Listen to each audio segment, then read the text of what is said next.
The Theater Arts program was first offered in 2015 in response to the growing theater industry in the Philippines. What we did with the program is we divided it into 2 tracks so students can choose between the performance and the production track. Our students stand out because the program seeks to capitalize on the growth of the industry. So we give our students in-depth training in histories, in theories, and also in practice. Anybody who is interested and who is very much willing to learn about production and performance can definitely enroll in Benilde's Theater Arts program. Because we, as their faculty, we're also very much willing to teach them. The Theater Arts program fosters innovation through diverse inclusion. By being inclusive, we support and respect differences. This can actually be reflected in the quality of education, the environment, and the work that we produce. Our faculty are industry practitioners and leaders who are trailblazers in the academic field. The Theater Arts program creates a great environment conducive to learning and fostering creativity and technical innovation because we offer the students with the most current and advanced facilities.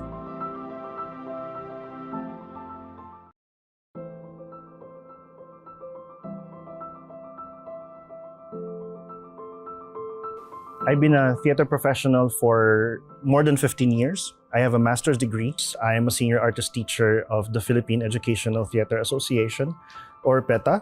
I'm also an associate festival director of the Fringe Manila International Festival, particularly in charge of the program for Fringe University. I've trained with PETA, Tanghalang Pilipino, UP. I've trained with Stella Adler Studio of Acting and Royal Academy of Dramatic Arts as well. I teach introductory subjects in the practice of theater. I also teach theater history and theater readings, particularly those of theories, and also that of acting. Teaching is a way for me to contribute positively to the industry, to produce future theater professionals who will continuously explore possibilities and raise the standards of the industry, especially here in the Philippines. But more importantly, I teach to share the belief that theater is more than just a form of entertainment. It can bridge gaps and unify communities. It can resolve conflict. It can be a tool to effect positive social change. We welcome individuals who have the desire or passion, who would like to explore ways on how to tell stories differently, whether they want to create them, perform them, or simply make it happen. In the Theater Arts program, we don't just teach our students. We guide them in the start of their journey to discover themselves and discover their potentials, discover their capacities to create, and more importantly, believe that they can make things happen for themselves, for their communities, for Filipinos, and hopefully for the world.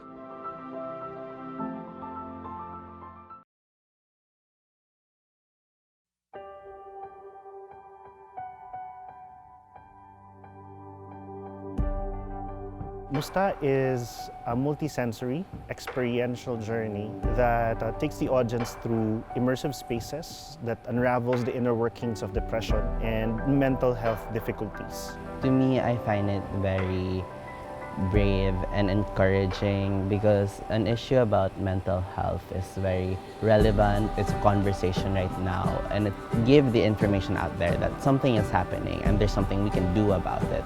The goal of the production is to encourage greater awareness about depression and about mental health. But it's actually more than just awareness. By putting the contraction of the Filipino word kamusta, how are you, or musta, as a title, it intends to interrogate the kind of relationships that we form within our communities, within our societies. When it comes to technical and the creative process, it was actually really fun and of course busy because we had a lot of installations, but we also got challenging part of the technical and designing of the production itself. Is we actually used recycled bottles, the garbage bags and all that. A lot about this production that's very new and very uncommon about any production that involves story, because it requires the audience to participate willingly and with a sense that they can choose how quickly they want to go through the story or how deeply they want to be involved in the story. I feel great. I feel very, as a Benilde student, I feel very honored to be part of an event such as this, because it really provides us a training ground for our education. In here, we really learn by doing, and that's the beauty that Benilde does. So I'm actually grateful for having this kind of events because I'm able to portray my abilities as an arts manager. I'm able to communicate and connect with people, not only communicate with people but also be able to know more about the production itself. You get involved in the production and it's really great. Musta tells a story about depression, but it's more than just that. We want people to be aware of themselves. We want people to be aware of other people, be mindful of their experiences so that they will have an idea on how to live life each and every single moment of it.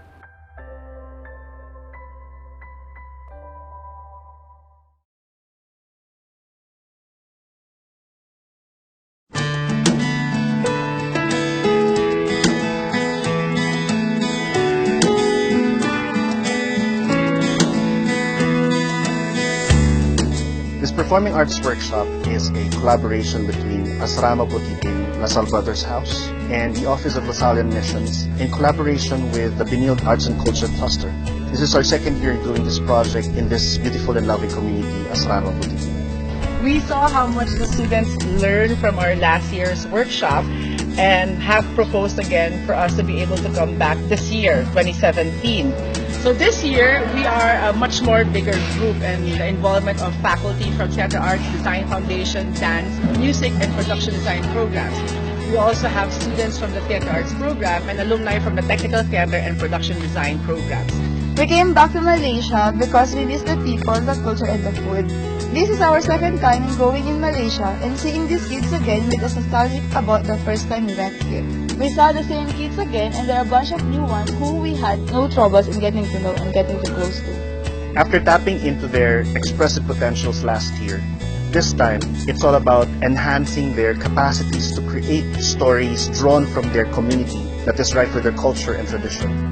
This year, the culminating activity is the integration of the 5 workshops about the legend of Mount Kinabalu. Students from De La Salle Butitin will choreograph, work on their own lines, create the set pieces and costumes, and compose their own music for their final output. Aktiviti ini dapat berlaku bersama rekan-rekan saya. Walaupun mencoba, kerana ini dapat memberikan saya banyak kebaikan. Tanpa kerjasama, diri saya tidak akan dapat membuat satu aktiviti. Bekerjasama dalam kumpulan amatlah penting, karena tanpa kerjasama kita tidak akan berjaya dalam sesuatu aktiviti. Importante sa akin itong journey na to kasi I get to meet new people with new culture, with new lifestyle na ibang-iba from Manila na I think will help me get more ideas for my course and for the program I chose.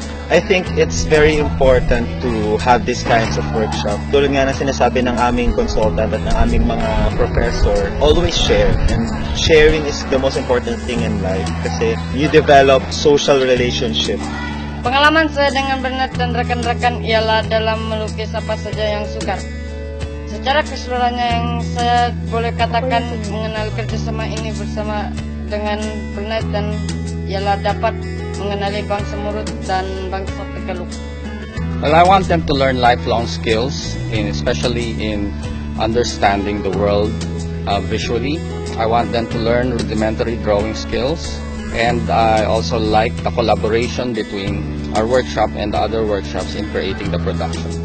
I think the workshops here in Butitin pushes our school's vision of innovation and inclusion to a really different level as we are going out of the boundaries of our own country and exploring collaborations with other cultures. I think it is very much in line with Benilde's mandate to be inclusive in that we don't just extend our reach within our borders, but we cross seas, mountains, oceans to share what we know and what we love. It has always been embedded in me to give service to our community and fellow Lasallian brothers and sisters. I hope that this cycle of serving the community and our fellow Lasallian brothers and sisters will not end.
Let me be the change I want to see.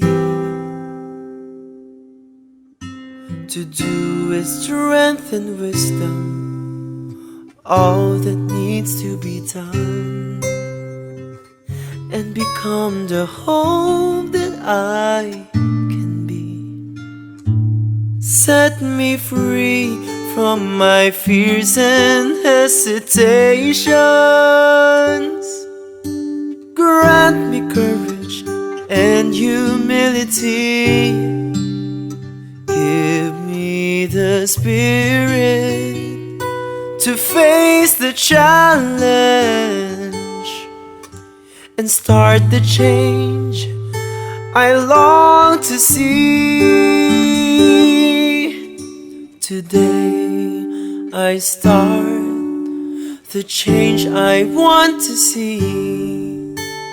Even if I'm not the light, I can be the spark in faith, service and communion. Let us start the change we want to see, the change that begins in me. Today I start the change I want to see. Even if I'm not the light, I can be the spark in faith, service and communion. Let us start the change we want to see, the change change that begins here in me. Live Jesus in our hearts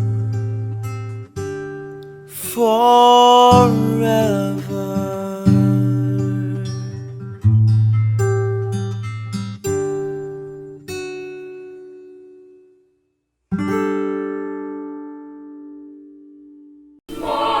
Magiliw, kaya sa silangan, alam ng puso, sa dibdib mo'y buhay. Lumang hinirang, duyan ka ng magiging, sa manlulupig, di ka masisi. Sa dagat mundong sasimayan, sa langit mamakaw, may nilagang tulad, awit sa panlayang minamahal. Ang kislap ng watawat mo'y tagumpay na nagdidinig. Ang bituin at araw niya kailan pa may di magdidilim. Lupa ng araw ng buwan, ating pagsinta mo ay langit sa piling mo. Aming ligaya lamang may mga mamatay ng dahil sa'yo.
Good afternoon, everyone, and welcome to the final episode for the first season of Be Together.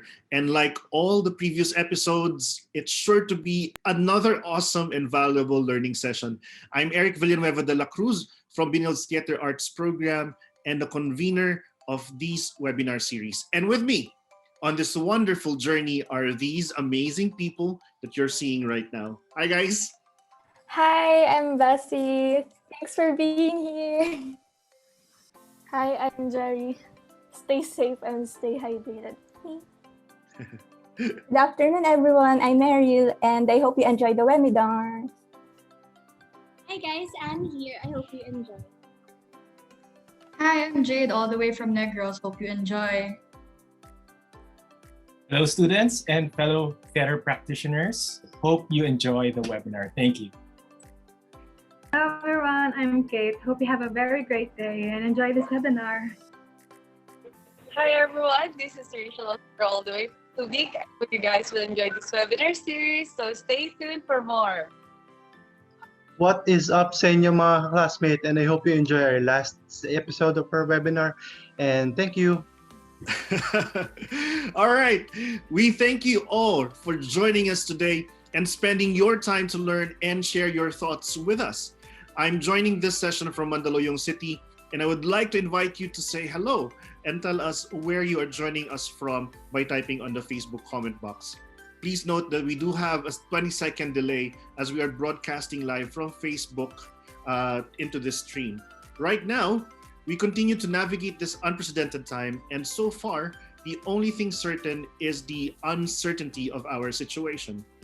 As we transition into the new realities brought about by the pandemic, more than ever, artists are needed to imagine, realize, and manifest new visions for the future. And so, we designed this webinar series for you. Artists, students, enthusiasts, or anyone who might find our sessions helpful and encouraging during this difficult period, whatever stage of coping or recovery you might find yourselves in. The most important thing is that we be together, which is the title of this webinar series. Now, just a bit of information about Be Together. It is organized by the Theater Arts program under the Arts and Culture cluster in the School of Design and Arts of the De La Salle College of St. Benilde. This webinar series is the first of many offerings of the Benilde Theater Series, or BTS, an interdisciplinary platform for practitioners, educators, and researchers both locally and internationally to share their significant experiences and studies in the field related to theater and the performing arts.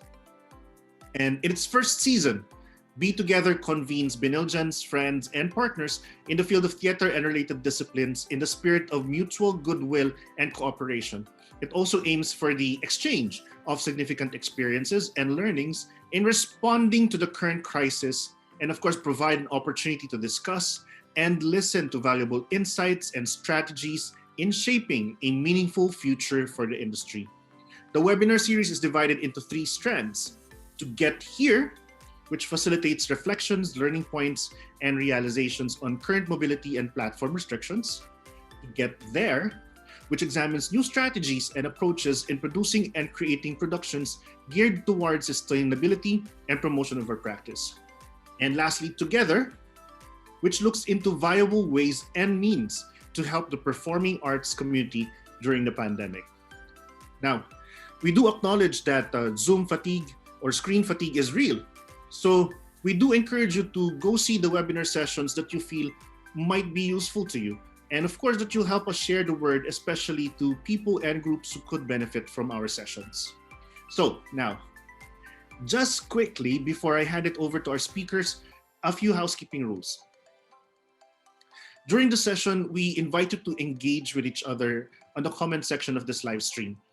Please feel free to contribute your thoughts and ideas, or maybe even share a link or an example relating to the topic to enrich the discussion for everyone. Also, if you have questions for our speakers, please send it through the comments. Or if you want to remain anonymous in asking your questions, you can send a direct message to this Facebook page. We have a wonderful team managing your comments on social media, and we will try to get through as many questions as we can during the Q&A after the speaker's presentation. More importantly, we invite you to help us improve this webinar series by completing a quick survey, which will be posted occasionally in the Facebook comment section of this live stream.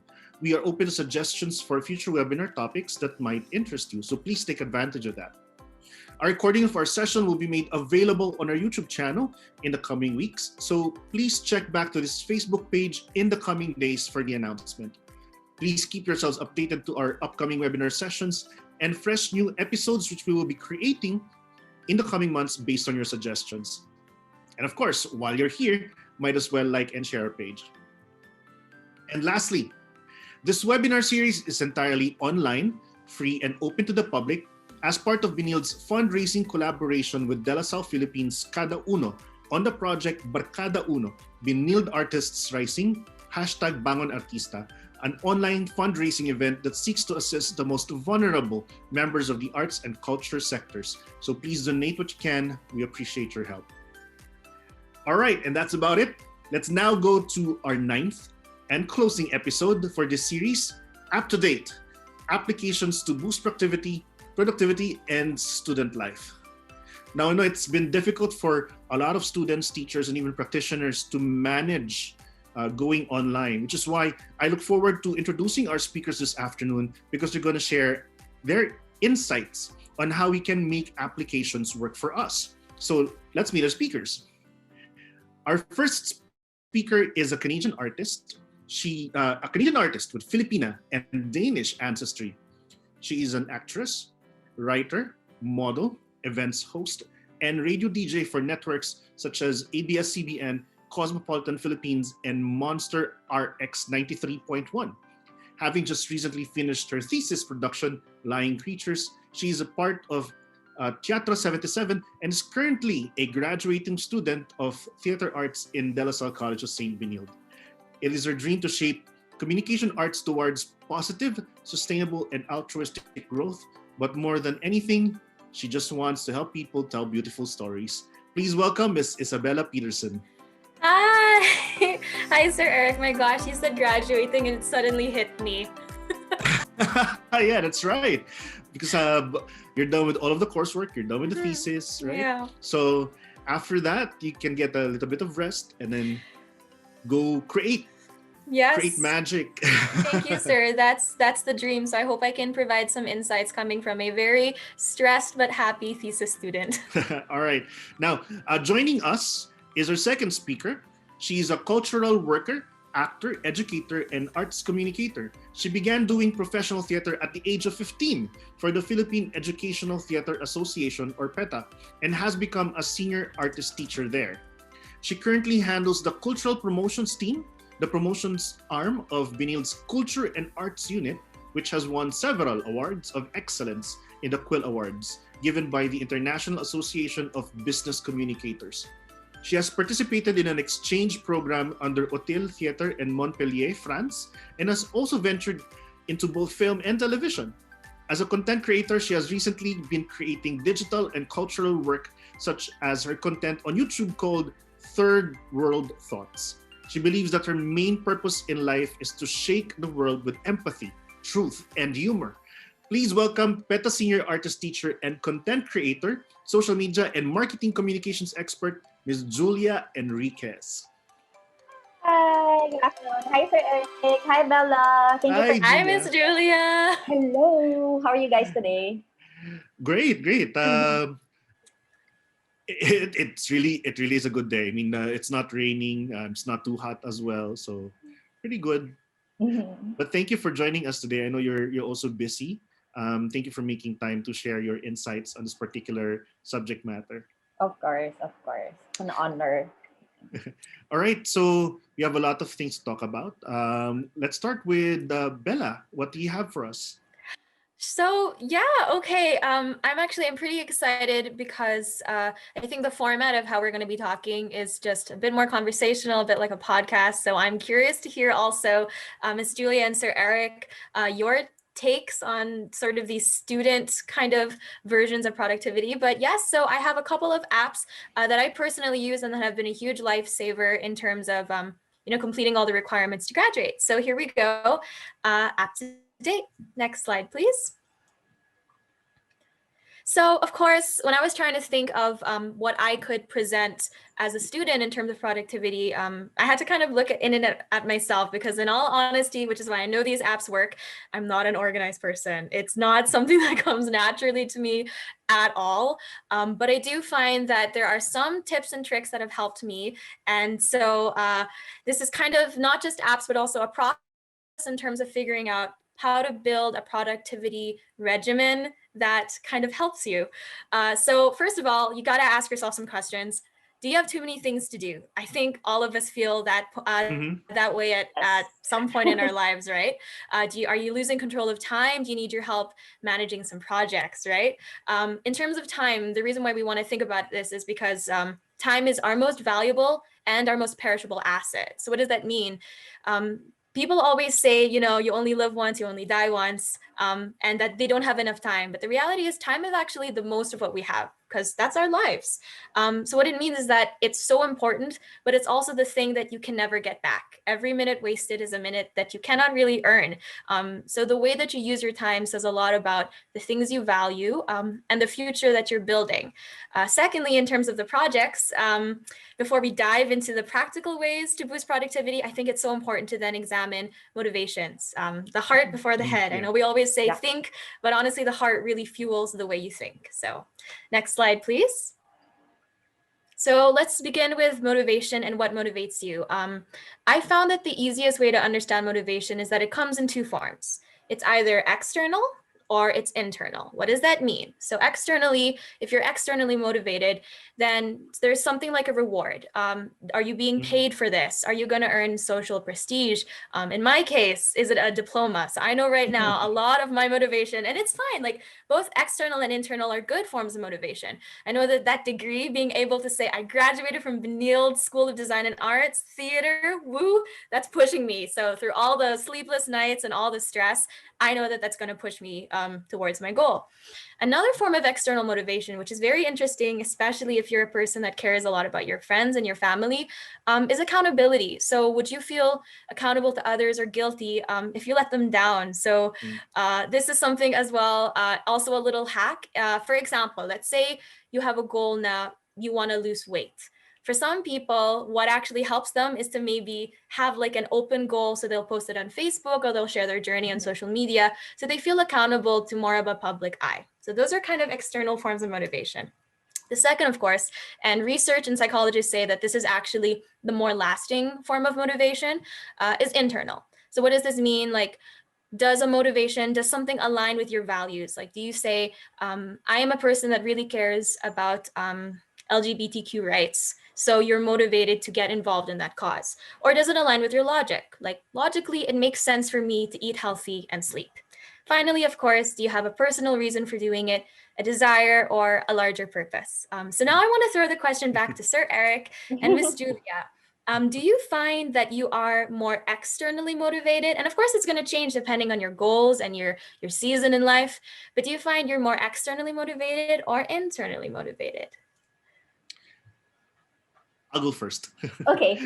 For me, I think it's a constant thinking about it while listening you explaining it. I guess it's a very interesting dichotomy of motivational sources, right? I think it's always been a struggle of balancing both, especially as you grow older. I guess, I mean, there are concerns with regard to stability of your finances. You know, it's a factor already. Going to retirement in the future when you're 60. At the same time, it's also following something that you love. More, I think, when I was younger, I am more fueled by internal motivations. I mean, I made choices in life, you know, driven by things that I believe in or things that would make me fulfilled or satisfied, I guess, in terms of career path, I guess. And it still is a factor, a very large factor in my decisions. But then, you know, you have to balance it a little bit with external factors. So I guess I'd say I'm 60 to 70% internal, 30% external. Mm-hmm. Interesting. Mm-hmm. For me, I think it's also both, because I'm marrying both dynamisms at the same time, because we can't really know ourselves if we don't go to the exocentric dynamisms of really knowing what's out there. Mm-hmm. But for me also, I think it used to be more external, but now that I'm going back to my core, and there's a pandemic, so there's time for introspection and for being self-aware, and then you ground everything actually to your values. And if the external factors are logical and aligned with what's happening inside. That's interesting. That's interesting because we're quite opposite, you know. I mean, because I started with, I mean, when I was in college, I took up physical therapy, right? So it's all geared towards stability, and then I made choices, made several leaps of faith, you know, following things that, you know, I'm passionate about. And then the pandemic actually made me think more about the external a little bit more. And in your case, you started with external, and then you started thinking about the internal now, or considering internal. So parang what I'm I don't know if I'm right, but what I'm getting is that parang the situation is also a way for us to find balance, no? It looks like it for me. Yes, if you're leaning towards another extreme, diba? Parang yung sa dichotomy. Now is the really right time to balance it. Yeah, so thank you so much for sharing. And so actually this discussion is exactly why I wanted to ask that question, because that's the truth. Motivation is going to be a combination of both.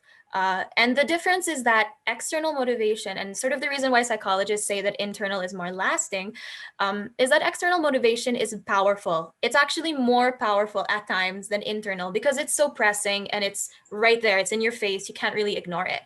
The issue and why they say internal is more lasting is because with external motivation, the minute that external factor is gone, then the motivation is also gone. So for example, when I graduate and I get that diploma, it's no longer going to be a source of motivation for me. As opposed to internal, it's not as powerful per se. Like, it won't push you as harder in the moment, but it's gonna last. Those are your values. As Ms. Julia said, I love how you said that the pandemic brought you to your core. And I think that's what we're calling it. Like, this is a great awakening. It's a way to sort of reprioritize ourselves with what we believe in. So yeah, but that's basically it. So before we dive into productivity, it always helps to take a step back and figure out what's actually pushing you to be productive. So next slide, please. So of course, something to remember as well, especially in this tumultuous time, is that life can be chaotic, but it doesn't have to be. And what you do is you try to bring some order, some productivity, and a little bit of a sense of not necessarily control, because are any of us really ever in control, but like a sense of that you're able to take action, you're able to be accountable to yourself. And these are a couple apps that have personally helped me, a very disorganized, very scatterbrained and emotional person. This is what has helped me. So next slide, please. Let's start with Habitica. So I wanted to kick off with this because this is a very unique app. I use it every day and it is a lot of fun. So Habitica, their slogan is gamify your life. What it is essentially, it is a habit tracker and a to-do list that is built in the form of a video game in which you are the main character. So why I love this is, number one, I'm a theater arts student, so I love pretending to be other people. I love making stories in my mind, and I'm also a bit of a gamer. I'm quite a nerd. So the cool thing about Habitica is that you create yourself as a character. You can use whatever name you have. I think I'm like Princess Izzy the Fierce. I don't know what my name is right now. But you like make like, you're like warrior princess, or soldier or monk or paladin or whatever, elf, whatever you want. And you build your avatar, and then you have, it's kind of cut off in the picture, but you have health, experience, and mana. So it's like a video game. And so when you have a good habit, like drinking water or going for exercise, it builds your health and it builds your experience, your life experience. But if you have a bad habit, like forgetting to brush your teeth or eating sugar or going to bed late, then you can also click on that habit and it lowers your health. So in a way, and I think the reason why I love this app is that it really holds you, it forces you to be accountable to yourself and to be honest with yourself, and to realize that you are actually the main character in your life. So don't treat yourself like a side character. Don't treat yourself like a character that doesn't deserve the attention and the care to detail in how you're living. Because the truth is, our life is built up of little small habits that we don't see the effect immediately, but it's all going to add to either a plus sum or a negative sum. And all that Habitica does is kind of knocks that into place in kind of a fun way too. And then of course, you can add friends, you can join guilds, I know it's talagang super dorky. You can join guilds, you can embark on something called quests. Quests are a lot of fun. I'm on one right now with my brother for kind of ADHD accountability, where we sort of help each other to be really focused and try to build these stronger habits. So it's like a quest of like slaying the dragon of procrastination. So long story short, Habitica is a habit and to-do list tracker that comes in the form of a video game. So I love Habitica. That's interesting. It's the first time I've encountered it, so I'm gonna try it. Check it out. It's really fun. Especially if you're a person who is easily bored, or who doesn't really understand the importance. At least for me, I never thought that it was super important to track the healthy habits that you do in your life. It makes it a lot of fun, and it's a really, really cute app. So that's my favorite app. So next slide, please. The next app, I just discovered this actually 2 weeks ago, and it's a game changer. It's called Endel.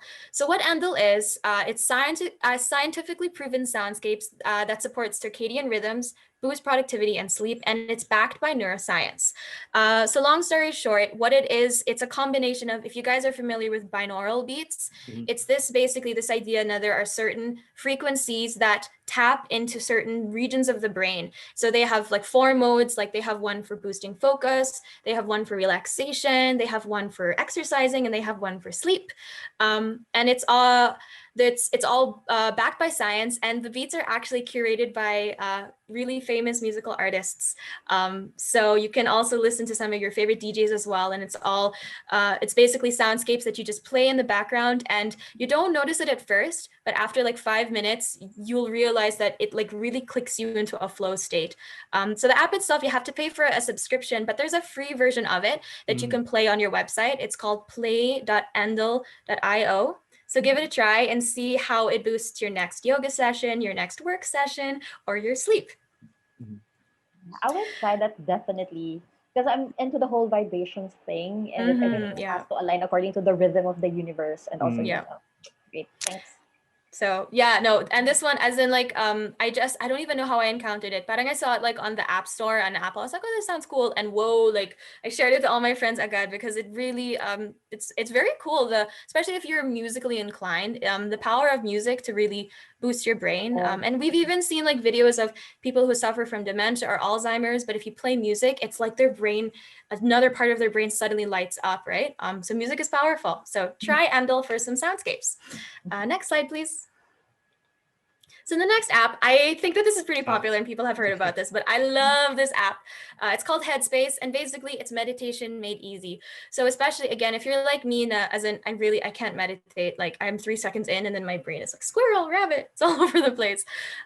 Meditation is an app for people who don't know how to meditate or who are a little bit intimidated by it or don't know how to do it. And it's so easy, and it's really amazing how it can just realign your perspectives. So give it a try, and it's free. You can also pay for a subscription for more meditations, but the app itself and on YouTube, you can watch videos as well for guided meditations. So I love Headspace. Actually, I was surprised because Headspace actually have episodes, a series on Netflix. Yes, they do. Yes. So I was pleasantly surprised because I was browsing through some of the content on Netflix. Actually, I always end up watching reruns of shows I've already seen. It takes a while before I venture into a new series. I don't know why, but they're actually good episodes, very short episodes that will actually guide you through meditation on Netflix. So nice. Yeah. So okay, next slide.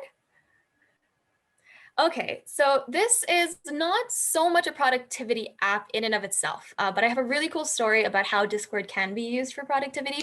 Basically, if you haven't heard of Discord, you should definitely check it out. It is the best social app for people who do not like social media. So Discord is a messaging app, and it's basically the entire design and the flow of it is that this is an app for people who really just want to talk. If you want to actually be able to keep in touch with the people that you care about in the most organic way possible, given that we can't see each other in person, Discord is the place for you. You can create these private groups to talk about certain topics. You can share and live stream videos with each other so you can watch videos together. You can have voice calls. Yeah. And it's just, Discord is amazing. So I highly, highly recommend it as again, a way just to keep in touch with the people that you love. And I have a story about how I use it personally for productivity. So that's my next app. So next slide, please. And then we have Focus Keeper. So Focus Keeper is a free app that you can download on Android and iOS. And basically it is a Pomodoro technique timer. So what is the Pomodoro technique? I'll talk about it also a little bit later in the presentation, but essentially the Pomodoro technique, it was inspired by the way that you cook Pomodoro in Italian cooking, which is essentially that you would let vegetables boil or simmer for 25 minutes, and then you'd stir it for 5 minutes, and then you'd let it cook again. And researchers discovered that if you actually treated work sessions in this way, so taking 25 minutes of really concentrated work and then giving yourself a 5-minute break, people actually responded to it very well, which is interesting because especially for me, I'm the kind of person, I kind of work in huge bursts. So like I have a project and then I just sit down and I like crank it out in like 5 hours and I don't give myself a rest. And I would be able to complete the project, but I always found I felt really depleted, really exhausted. And I had to sleep for like 12 hours after. It was so tiring. And so since discovering Pomodoro technique, I thought that it's counterintuitive. I thought that I would get less done because it's only 25 minutes. But I discovered that actually working in those really concentrated bursts, because you know that it's only 25 minutes long and you have a 5-minute break, suddenly it's like your brain just opens up this whole world of just really being able to stay focused. So I'm wondering, Sir Eric and Ms. Julia, if you've tried the Pomodoro technique before.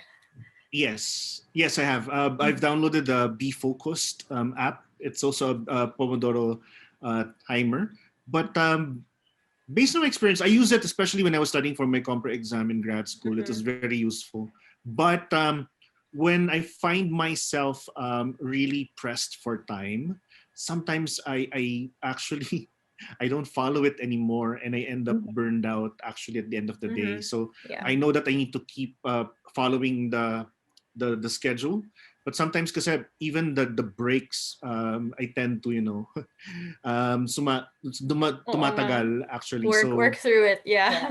Yeah, even the breaks then actually, I extend the work time, and then the break sometimes I would say, nag-extend naman ako ng 5 minutes sa work, so mag-extend din ako. So it completely messes up the entire schedule, so parang wala effect then. But yeah, during the times that I used it, it was quite effective, but if I don't follow it, it's not.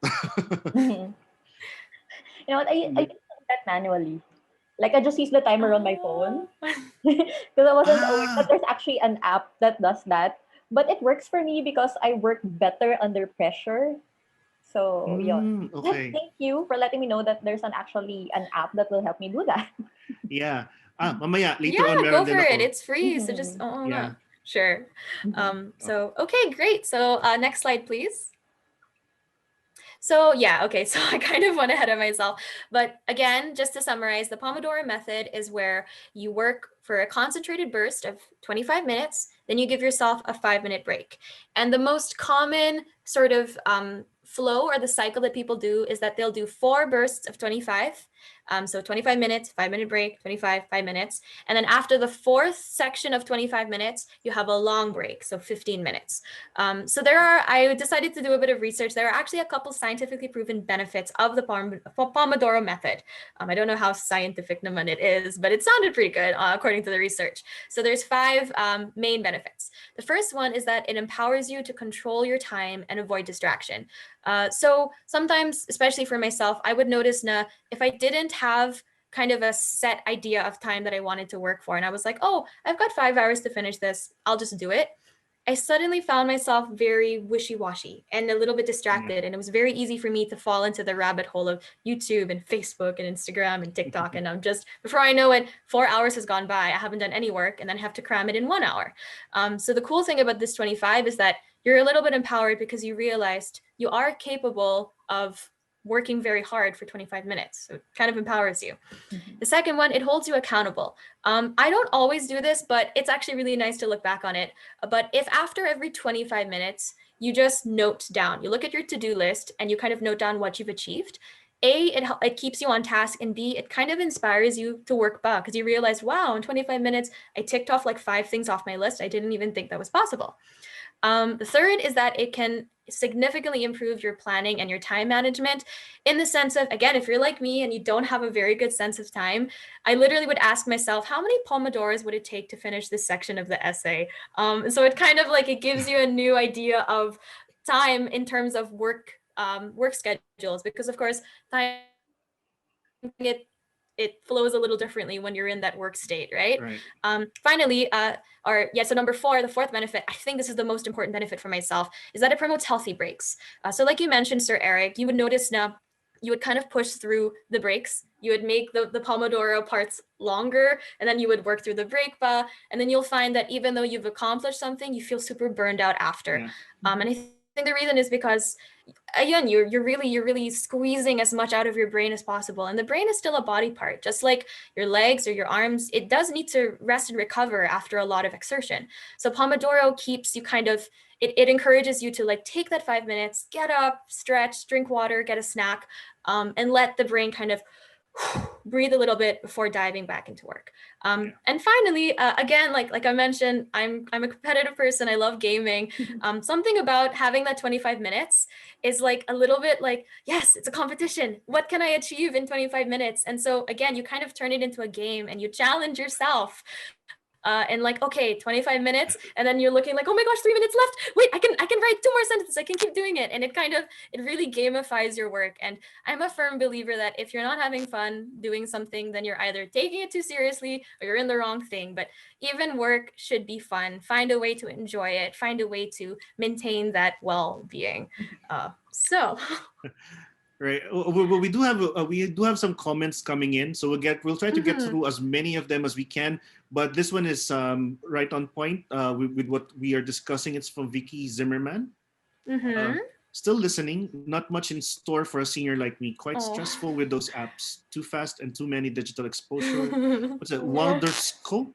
Yeah, Waldorf influence. school influence. Yeah. So actually, this is from my tante Vicky, my aunt in Germany. Hi, tante. So what's really cool about the Waldorf school, and this is something to consider as well, is that Waldorf is all about sort of not relying on a lot of the electronics. So something that you can consider, Tante Vicky, is you don't have to use an app per se to get the benefit of the Pomodoro method. You can just, and actually the very old school version is that it's actually from a timer. So like that old school kitchen timer that people used to use when they were cooking. You can just set a timer for 25 minutes, click, click, click, it'll click by, and then keep track of it on a pen and paper, just keep a tally of how many work sessions you've had. But I totally agree. The thing about productivity and apps is that it's very personal. So don't ever feel pressured to download something just because we tell you it works for us. It's all about finding what works for you as well. Oh, I see a comment from Luke DeRoche. This is making me hungry. I know, I'm kind of in the mood for Pomodoro pasta right now. So in terms of Pomodoro method, that's kind of what's helped me. And I have also a story about it. So next slide, please. Yes. Okay. So my story about Discord and about Pomodoro method.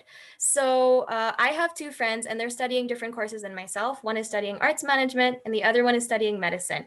And the way that we would use Discord is that we started out as a messaging app and then we kind of discovered that if we worked together, we actually got a lot done. And so even in terms of the Pomodoro, I used it for a long time and then I kind of forgot about it and I rediscovered it through my Discord chat with my friends. So what we would do is we would open up a video call and then we would just work together. We just study together and just keep the camera on. We would share our music, whatever we're listening to, and then we'd work in the breaks. And we actually installed a Pomodoro bot within Discord. And so Discord itself, it would time us and be the Pomodoro timer for us. And then in the breaks, in the 5-minute breaks, we'd be able to talk to each other and kind of like unwind and relax and kind of be very social in terms of our studying. So that's how I use Discord for productivity. I turned it kind of into a study group. And so now I'm going to talk about why it's important to work in groups. Now, of course, not all of us want to work in groups, especially for the introverts out there. There's no need for you to work in a group if you find that it would distract you more. But there are a couple of benefits from it. The first is that you learn faster. And the reason being that when you study in a group and you can have this exchange of ideas, you'll kind of discover the holes in your learning. So it really helps you. I see Miss Julia nodding. Do you agree? Did you find that working in groups helps you? Yes, I also use Discord, by the way. Oh, yes. See, it's the best for study groups. Yeah. Right? Yeah, and work agree. groups and anything. So that's why it really helps to work in a group, is because you'll really fill in the holes in your learning. You'll get new perspectives. And then, of course, you kind of break the monotony of just sitting by yourself with a pile of books and trying to cram all the information in, because you can just relax and like talk about your upcoming inuman and have fun, right? And of course, why I love it is that it actually helps you to stop procrastinating. So I asked my friends Wabi and Gia why they like our study group together on Discord. And Wabi said that it's because it creates an atmosphere where you're confident of each other's progress. It helps you recognize that you're not alone, which is so true, because syempre, there are times that you feel like you're losing confidence or you're tired and you're like, I can't do this. And you got your friends right there to say, no, you can do it. I believe in you. And kind of in that way of supporting and promoting each other, it helps you, it boosts you as well. And then finally, Gia, I love her. She's the one studying medicine and she just keeps it real. And she's just like, it motivates you because parang you get hiya when someone is being productive and you're not. So that's why it helps to study in a group. So Sir Eric, I know that you are an introvert and proud, but do you find that working in groups also helps? Oh yeah. Especially at the onset of the pandemic, it worked for me in a way because I was an introvert. So I wasn't much affected being isolated for quite some time. But later on, it kind of got to me. And what helped me is Zoom sessions actually with people. I do have Discord, but I use it for gaming.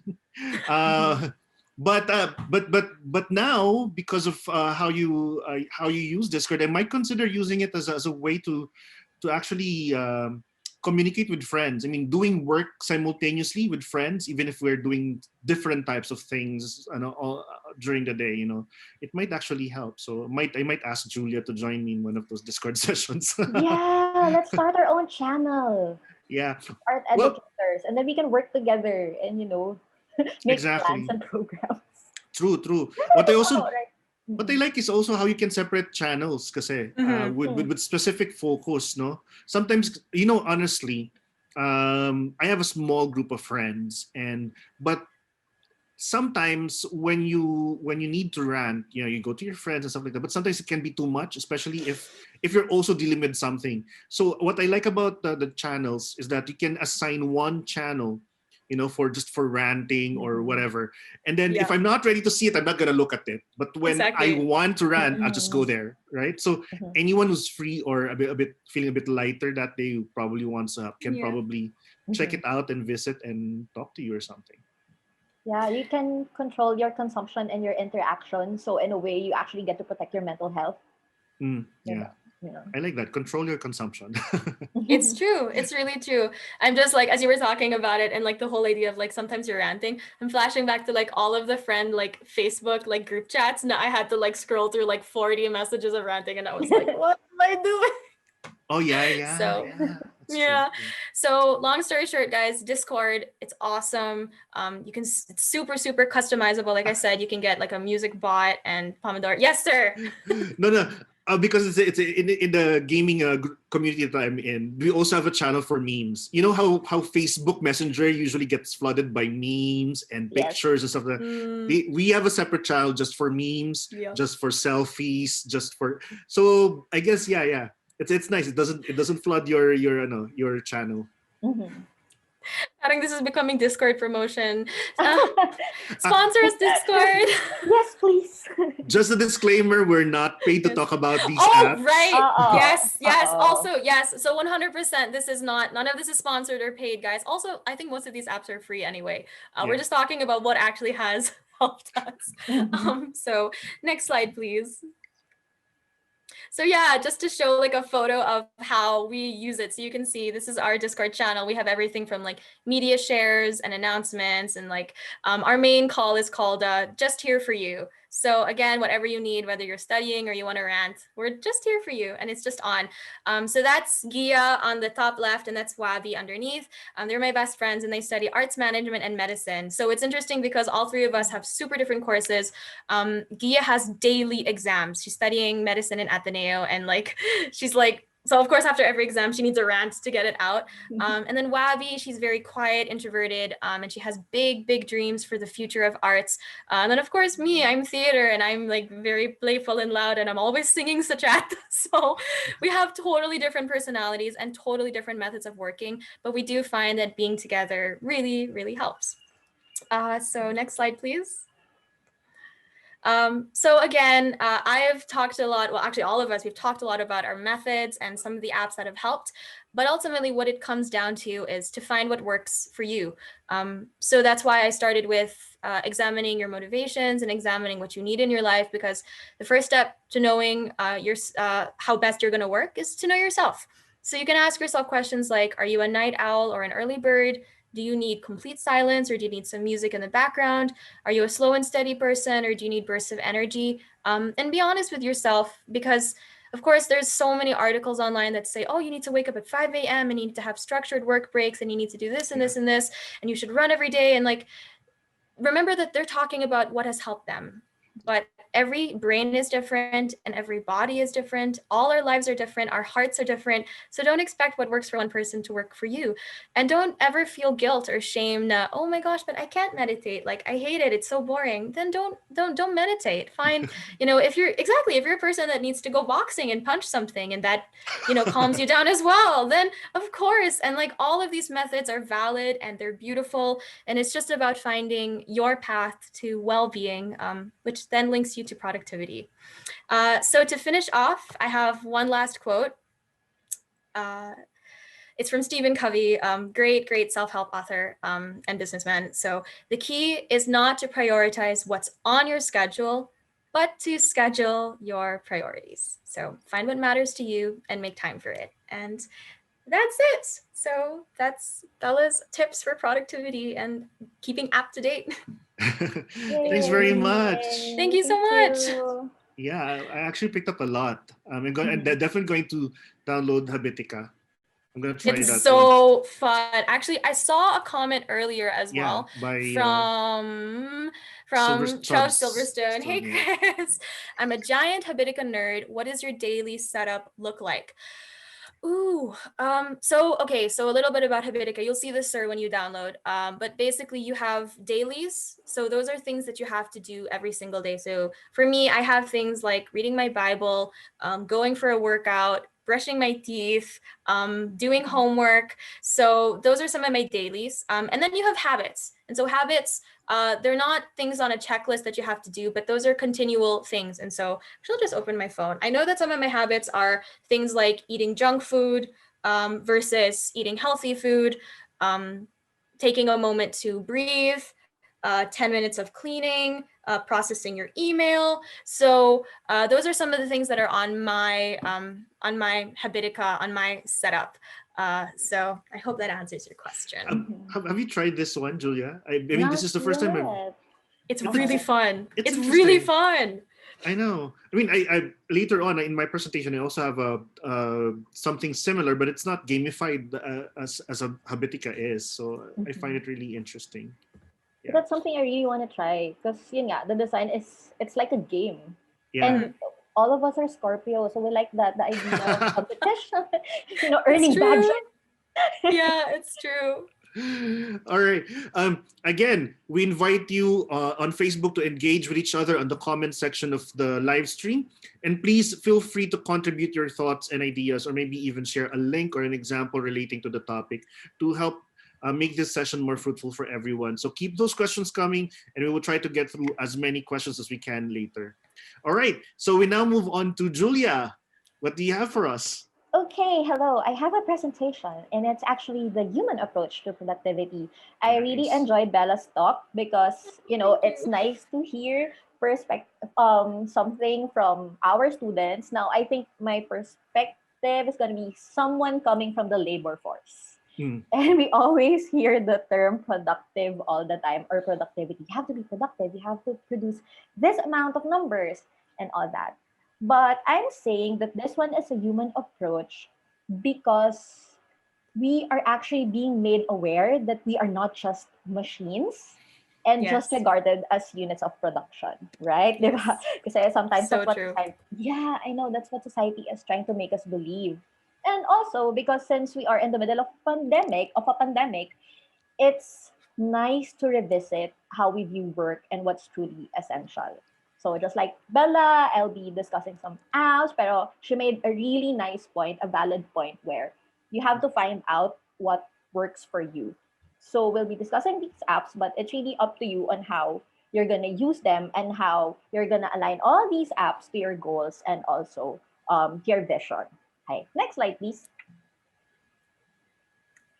Okay, thank you. The first thing that we need to debunk, though, is that busy is not equal to being productive. We always hear the phrase work smart, but the truth is it doesn't matter how busy we are. What really matters is the quality of our accomplishment. Parang di ba may times na buong araw tayo nagtatrabaho, pero parang hindi ko naman na-achieve yung goal ko for the day. Yep. Nangyayari ba yun sa inyo? Yeah. But then there's also a time wherein, I feel like I've done little compared to the entire hours of the day, but I've accomplished such a big task in just a matter of 2 to 3 hours. It's not cramped, Mostly it's a creative work, but I had to somehow prepare for it for a couple of hours, I guess, trying to digest, and conceptualize, ganon. So, pero sometimes pag pagod ako, I've consumed like 16 hours, thinking or processing something, it's not really as productive as compared to what I just mentioned. Right, oo. Affected talaga tayo sa current state natin no?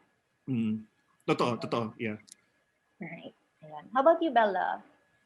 It happens then. Honestly, I feel so attacked right now because remember I just wrote the thesis.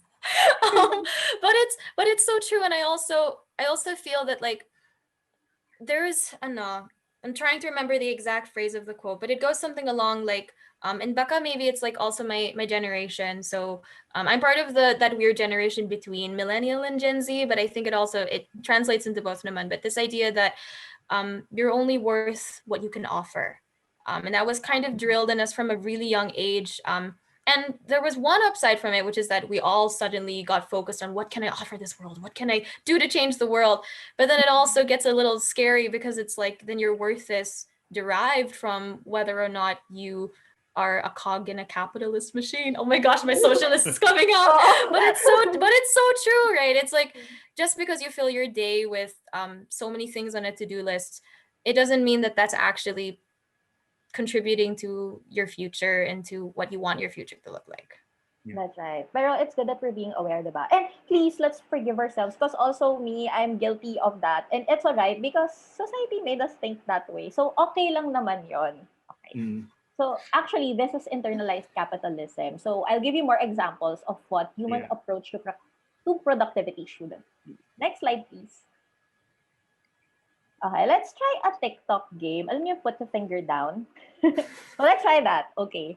I have parang a list here, and then let's just put a finger down if ever you feel that way or if you felt that way before. For those who are watching on FB, you can also try this. Okay, first, put the finger down if you feel guilty at times for resting. Okay, guilty. Next, if your self-worth is based on your career. If you place productivity before health, like your body's telling you to rest, but you don't want to listen to it, you dismiss it, and then it's taking a toll on your mental health already and also on your physical health. Guilty as well. If you believe that hard work is key to your happiness. Okay. Okay, this one's very controversial. I've actually read an article about this, that no one's really lazy. It's just that people are procrastinating because sometimes they feel overwhelmed and we fear failure. So sometimes we reduce the pain that we're experiencing, the trauma or any adversity as just, lazy lang yan. Anybody? Wala na. I lost. How many fingers did you put down? Are you comfortable talking about this naman? Okay lang. Me? Yeah. Sorry. Dalawa. Sorry, it's lagging on my end. What did you ask, Miss Julia? Sabi ko, sorry. Masyado na yata ako nag-approach of private nyo. Okay lang. Parehas tayo, Julia. Same generation. Yes, because tayo naman, if Isabella is straddling Gen Z, tama ba? Gen Z and Millennial. tayo naman ay Gen X and Gen Y. So Gen X and millennial tayo. We're straddling naman that the generation. Right, oo. Tapos I guess nandun tayo sa stage na we're working na nga. So there are some factors na we've already resolved by doing years of work. Yeah. But guys, these are okay, and these are actually capitalist concepts. Sobrang internalized ng capitalism that we are sometimes made to feel guilty as being humans.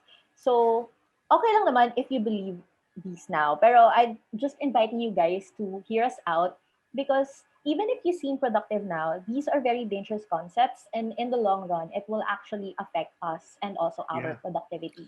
And also, we don't want to sabotage ourselves naman. But the entire concept of mental health din naman kasi is, recently lang din siya talaga in-acknowledge. Before kasi it was very much dismissed in favor of, capitalist policies and principles, di ba? So ngayon lang din talaga siya nabibigyan ng platform. And I've seen a lot of people who wear, their stress like a badge, like they're doing something right in their life if they're overworked. And I think that's my personal take, I'm not criticizing anyone, it's just that for me, I believe that it's more important to take care of yourself, and working right is also your human right. Yes. In a way. Wonderful points. Oy, this game is not to make us feel bad about ourselves, but it's really more of an invitation to look into how we view ourselves and also on how we think of productivity as a concept. True. Okay. So next slide, please. So what is productivity then? It's really making better use of the limited time that we have every day. So we can allot time to what is meaningful to us. Earlier, Bella already discussed what are your motivations, ano yung goals nyo, and then if we really look at ourselves and look into our core, then we would know what is essential to us as human beings. So next slide, please. So the truth is, we achieve what we intend to do by managing our time, attention, and energy. Sabi nga ni Bella, time is really valuable. So these three, because productivity is so much more than just managing our time. And also, the less we're distracted, the more we can focus and manage our attention and our energy. So now, I'll be giving you some steps or tips as well as apps in order for us to achieve these. Right. Next slide, please. Thank you. Okay. Next, we need to ask ourselves, kumusta ka? How are you? Oftentimes, we ask that to other people, but we never really ask that. But I think that's very crucial because we need to be honest with ourselves about how we feel, also how we feel towards time, attention, and resources. Yun nga, katulad ng sinabi ni Sir Eric and ni Bella, yung current state of mind, it will definitely affect how you accomplish tasks. So what is your state of mind? What makes you focus? What distracts you? Also, how much time are you willing to give? I know that some of the students in Benilde are also working and helping out their families with your family businesses. And that's fine because there's a pandemic and then sometimes we need to multitask, but we need to be honest with ourselves. If you will allot 3 hours in a day to help your parents, then you have to know that I only have around 4 to 5 hours for schoolwork. Kasi the more that you resist, like you tell yourself na, no, I should have had the whole day to do this. Na parang, my mind is telling me to work the whole day. Parang the more na dinidismiss mo na ito lang yung allotted time that you have, the more it will be very difficult for you to manage your tasks. Yun. And then, of course, very important, yung diniscuss na ni Bella, the goals. And then, you also have to identify what naman are the excuses. Kasi ako, guilty ako dito. Diba? Sometimes valid talaga yung point. Sometimes it's just me sabotaging myself. That's like, also, yeah. Diba? That's also possible, yeah. Oo. Ako ganun ako eh. Parang I used to not create content before because I only have a MacBook Air and I can't really edit because I'm only using iMovie. But it's not really about the gadget. It's just about how I see things. And diba? That's also dangerous. I'll give you another example. In my case naman, kasi I live in a condo here in Mandaluyong, so we have a pool and we have a gym. Of course, you have to pay membership fee for the gym, but it's relatively cheaper. So when I'm thinking of going home to the province, I always think, oh no, I won't have access to the gym anymore. But you know what? I don't go to the gym. But when I'm planning to stay in the province for a long time, that's one of my considerations. Alam mo yun? So, but it's just right there, you know. And now, I've been planning to use the pool and swim, but now there's a lockdown. And then the lockdown was lifted. I still didn't swim. And now again, there's a lockdown. There's a restriction again. I'm still not swimming. Alam mo yun? So, it's kind of some sort of a self-sabotage, I guess. Yeah. Yun, right. So at least na-identify and you're aware of that. So yun nga, you have to be aware of what are the valid points and what are the excuses. And no app can help us with that, actually. But journaling and wild mind writing can help us to become self-aware. So next slide, please. So my suggestion is to download this app, which is called Delio, so that we can declutter our minds and also know ourselves. So this app, it's free. You can download it on your mobile phones and it's a self-care bullet journal with goals. It has a mood diary and even an emotion tracker. Because a study says that in order to be an emotionally healthy person, you have to be able to identify your current emotions. So parang I'm sad, I'm angry, I'm happy, I'm excited. And this way, you can declutter your mind and even identify your triggers. Yeah. Sige, go ahead. Actually, I didn't put it in my list, pero I'm not even sure if it's still available, but I still have it in my phone, I guess. The name of the app is Grid Diary. Grid Diary. It shows you an interface wherein there's several grids, no boxes, and you can assign questions there. and you answer it every day. So several boxes yon. So you can plan your questions like, how was your day? Did you achieve something? I guess maybe you can try that out also.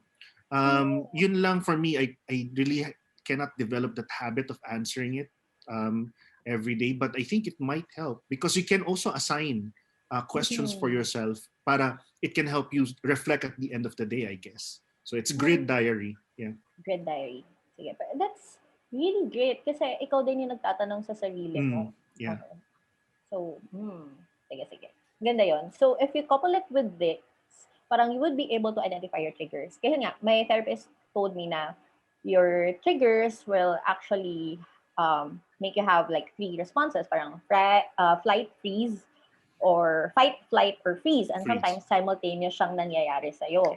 Now, these responses actually prevent you from accomplishing your goals and also the tasks you set out for yourself.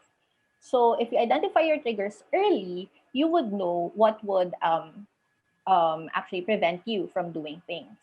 Yun. And for the titos and the titas who are not comfortable downloading these apps, meron naman tayong alternative, which is the Notes app on your phone or your Gdocs or I don't know, your pages. Sobrang dali lang niya. Basta the idea is to declutter your mind because you won't be able to do things if it's so chaotic here. Yeah. Or maybe if they're not comfortable with technology at all, a diary, a notebook would be nice. Yes, old school diary with a lock and, you know, the scented one. Sobrang nice na. Oh my God, scented stationery takes me back to the 90s. Diba? Nagka-collect ka rin, no? Yeah. I'm not sure if Bella, do you know scented stationaries? Yes, actually. And I even reached the generation we had even kind of like scented stickers and scented markers. But everything scented on paper. Yes, of course I remember. Right. If you're a kid, valuable yun. Sobra. Precious. Okay, next slide, please. Okay. And then the next step is to do just one thing at a time. Done. There is a rule of 3 at the start of the day, fast forward to the end of the day, ask yourself, what are the 3 main things that I should be able to accomplish? Ayan. So, na sinabi ni Bella, you have certain goals, now you use different tools, and now all of these, they actually form your habits. So the quality of accomplishment is also better if we do just one task at a time. Because all your focus, your attention, your energy is devoted to that one task.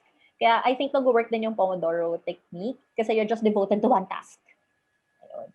And also, most of the time, we are driven by apps and different tools, but it should be the other way around. Because the apps will not solve our problems if we don't know our goals. Yeah.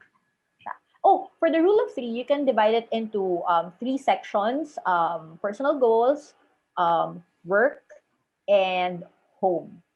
So para naman hindi natatabunan yung ibang aspects of your life and everything's balanced. Kasi sometimes it's just all work, sometimes you forget your chores at home, and sometimes we actually are more productive if our homes are clean, diba? Or beautifully decorated. Some people are like that. And also, if we do something about self-care, about for ourselves, something for ourselves, like take a shower or something. Next slide, please. Sorry, Miss Julia, can I just ask, because this is actually the first time I'm hearing this, but it makes a lot of sense. So the rule of 3 is that you only set yourself 3 goals a day? And then you divide the goals, so one for like work or school, one for self-care, and one for home? Yes. These are goals, but these goals can have subtasks pa. Like, for example, my goal for today is to, I want to be pampered. So I will take a shower. I will, parang give myself a massage. Sarili lang din. Isolated kasi, pandemic. Tapos third is, I'm gonna light some candles. Ayun. Mga subtasks, yeah. Oh, may subtask siya. Ayun. And there is an app for this. Although, mas interesting yung Habitica. So, baka yun na lang i-download ko. Pero, you can set your goals and tasks with Todoist. This is a free app as well. So, you can organize and prioritize your tasks and also your projects. So, you know exactly what happens next. So, this one is very simple and easy to use. So again, I think this is for us titos and titas na who are not comfortable with yung mga interface na marami nangyayari or busy. This one I think will be fine. Also, you get, since it's all visual, you get a clear picture of what you're doing. So you don't forget your important tasks. Kasi sobrang dali niya lang, naka-compartmentalize lang siya sa tatlong bagay. And then you see the tasks. Ayan. So it's easier also for you to track your progress. Now, ang alternative dito is if you don't have enough space on your phone anymore, just use your Google Calendar. It's very effective naman. Actually, yeah. Diba? Daming colors. You can tag people if you want them to share the workload. At some point kasi, I'm gonna say it later pero at some point din kasi, you have to determine which app would work best for you. Otherwise, you'll end up with a lot of apps, and becomes a tedious task trying to input all of these things in different apps, no? Right. So, yun din yung i-consider mo eh. Yeah.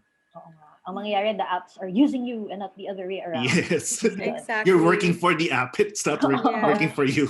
Do you also, Sir Eric and Miss Julie, do you do the thing where like you go through your phone and you like habitually clean up that you're not using anymore?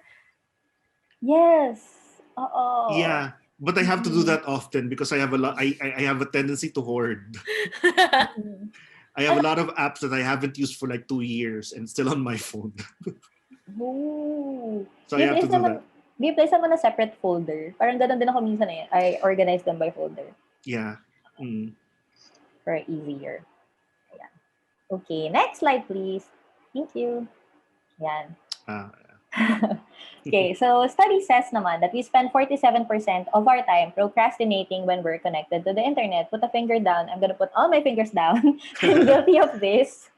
So there's an app. It's a paid app nga lang ha. It's 99 pesos, pero I'm gonna tell you, it's worth it. So it's called Forest. Ayun. You can plant a seed in forest, literal, na may seed that you plant, and then in the next 30 minutes or so, pero you can set the timer actually. The seed will gradually grow into a tree. However, if you cannot resist the temptation and you start to browse the websites on your block list, your tree will wither away. So, ganun lang siya kasimple.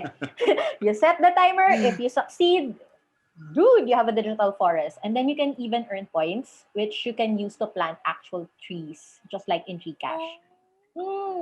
This is so nice because the app actually partnered with Trees for the Future. And because of these apps like this, there are like around 1 million trees that have been planted already.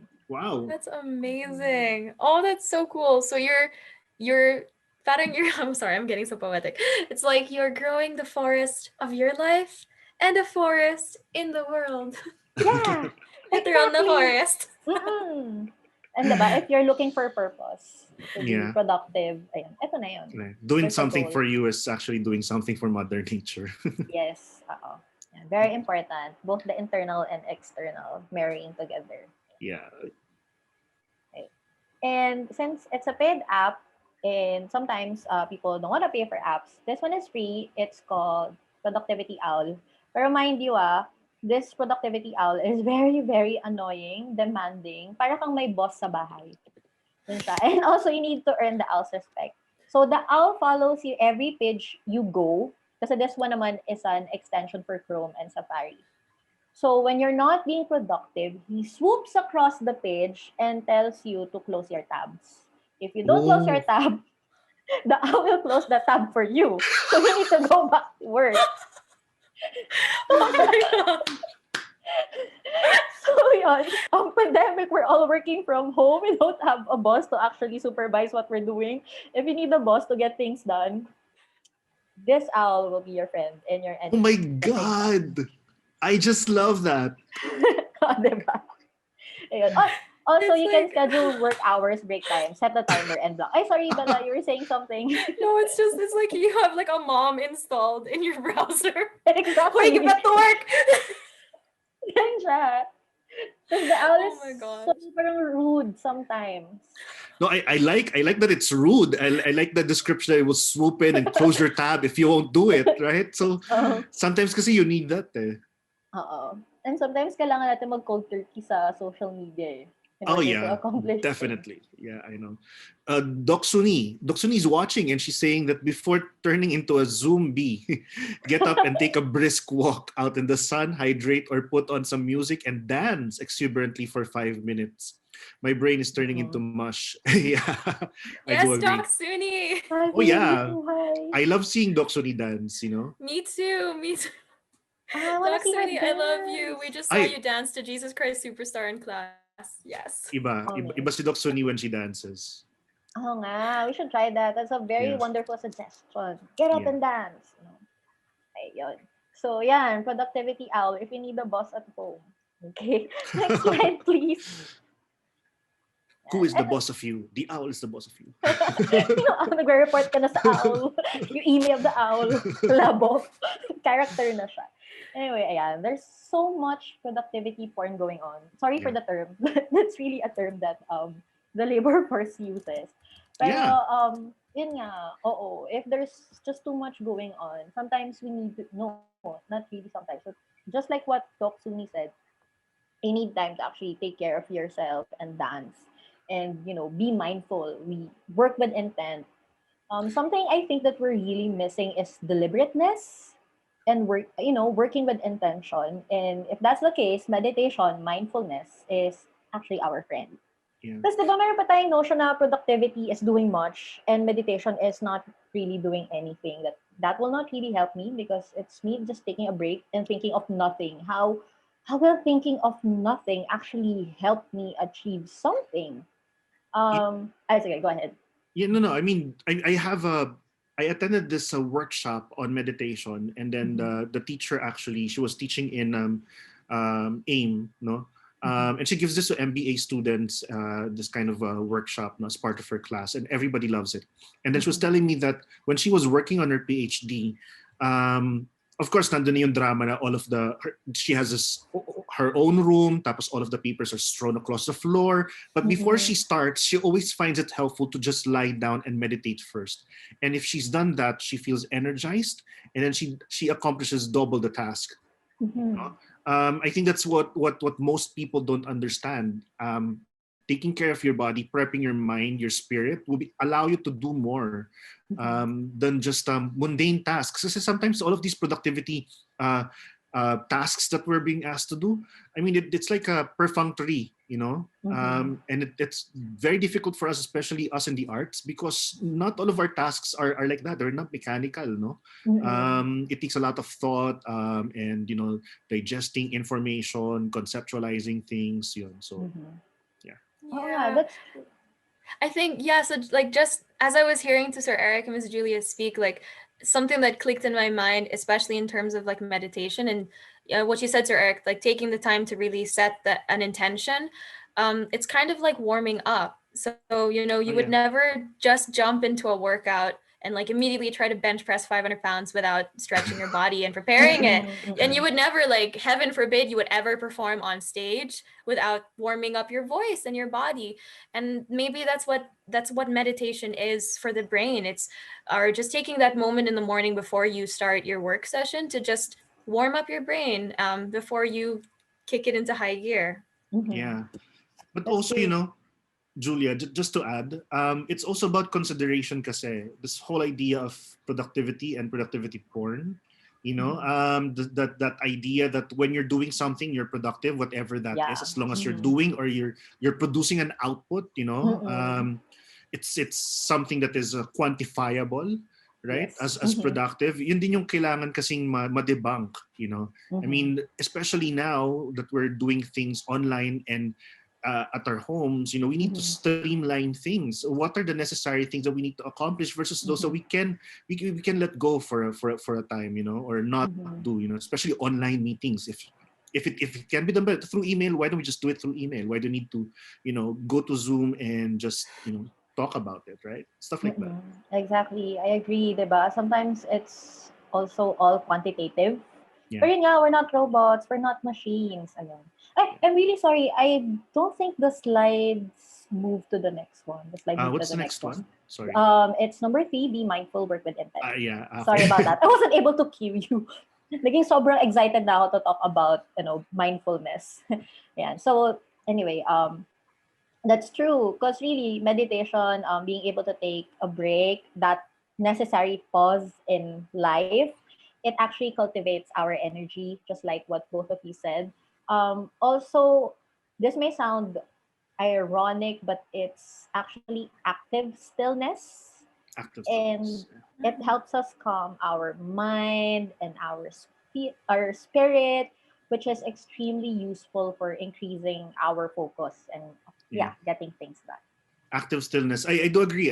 It's like this principle in theater. The emancipated spectator. He was talking about this idea that the person sitting down watching a play is not passive because it's not passive because even though the person is just sitting down and watching a performance, there's something going on running inside that person, in their mind, spirit, the body. So it's still active. Just because you're sitting down and meditating doesn't mean that it's not active. Something is going on and going through you. Right.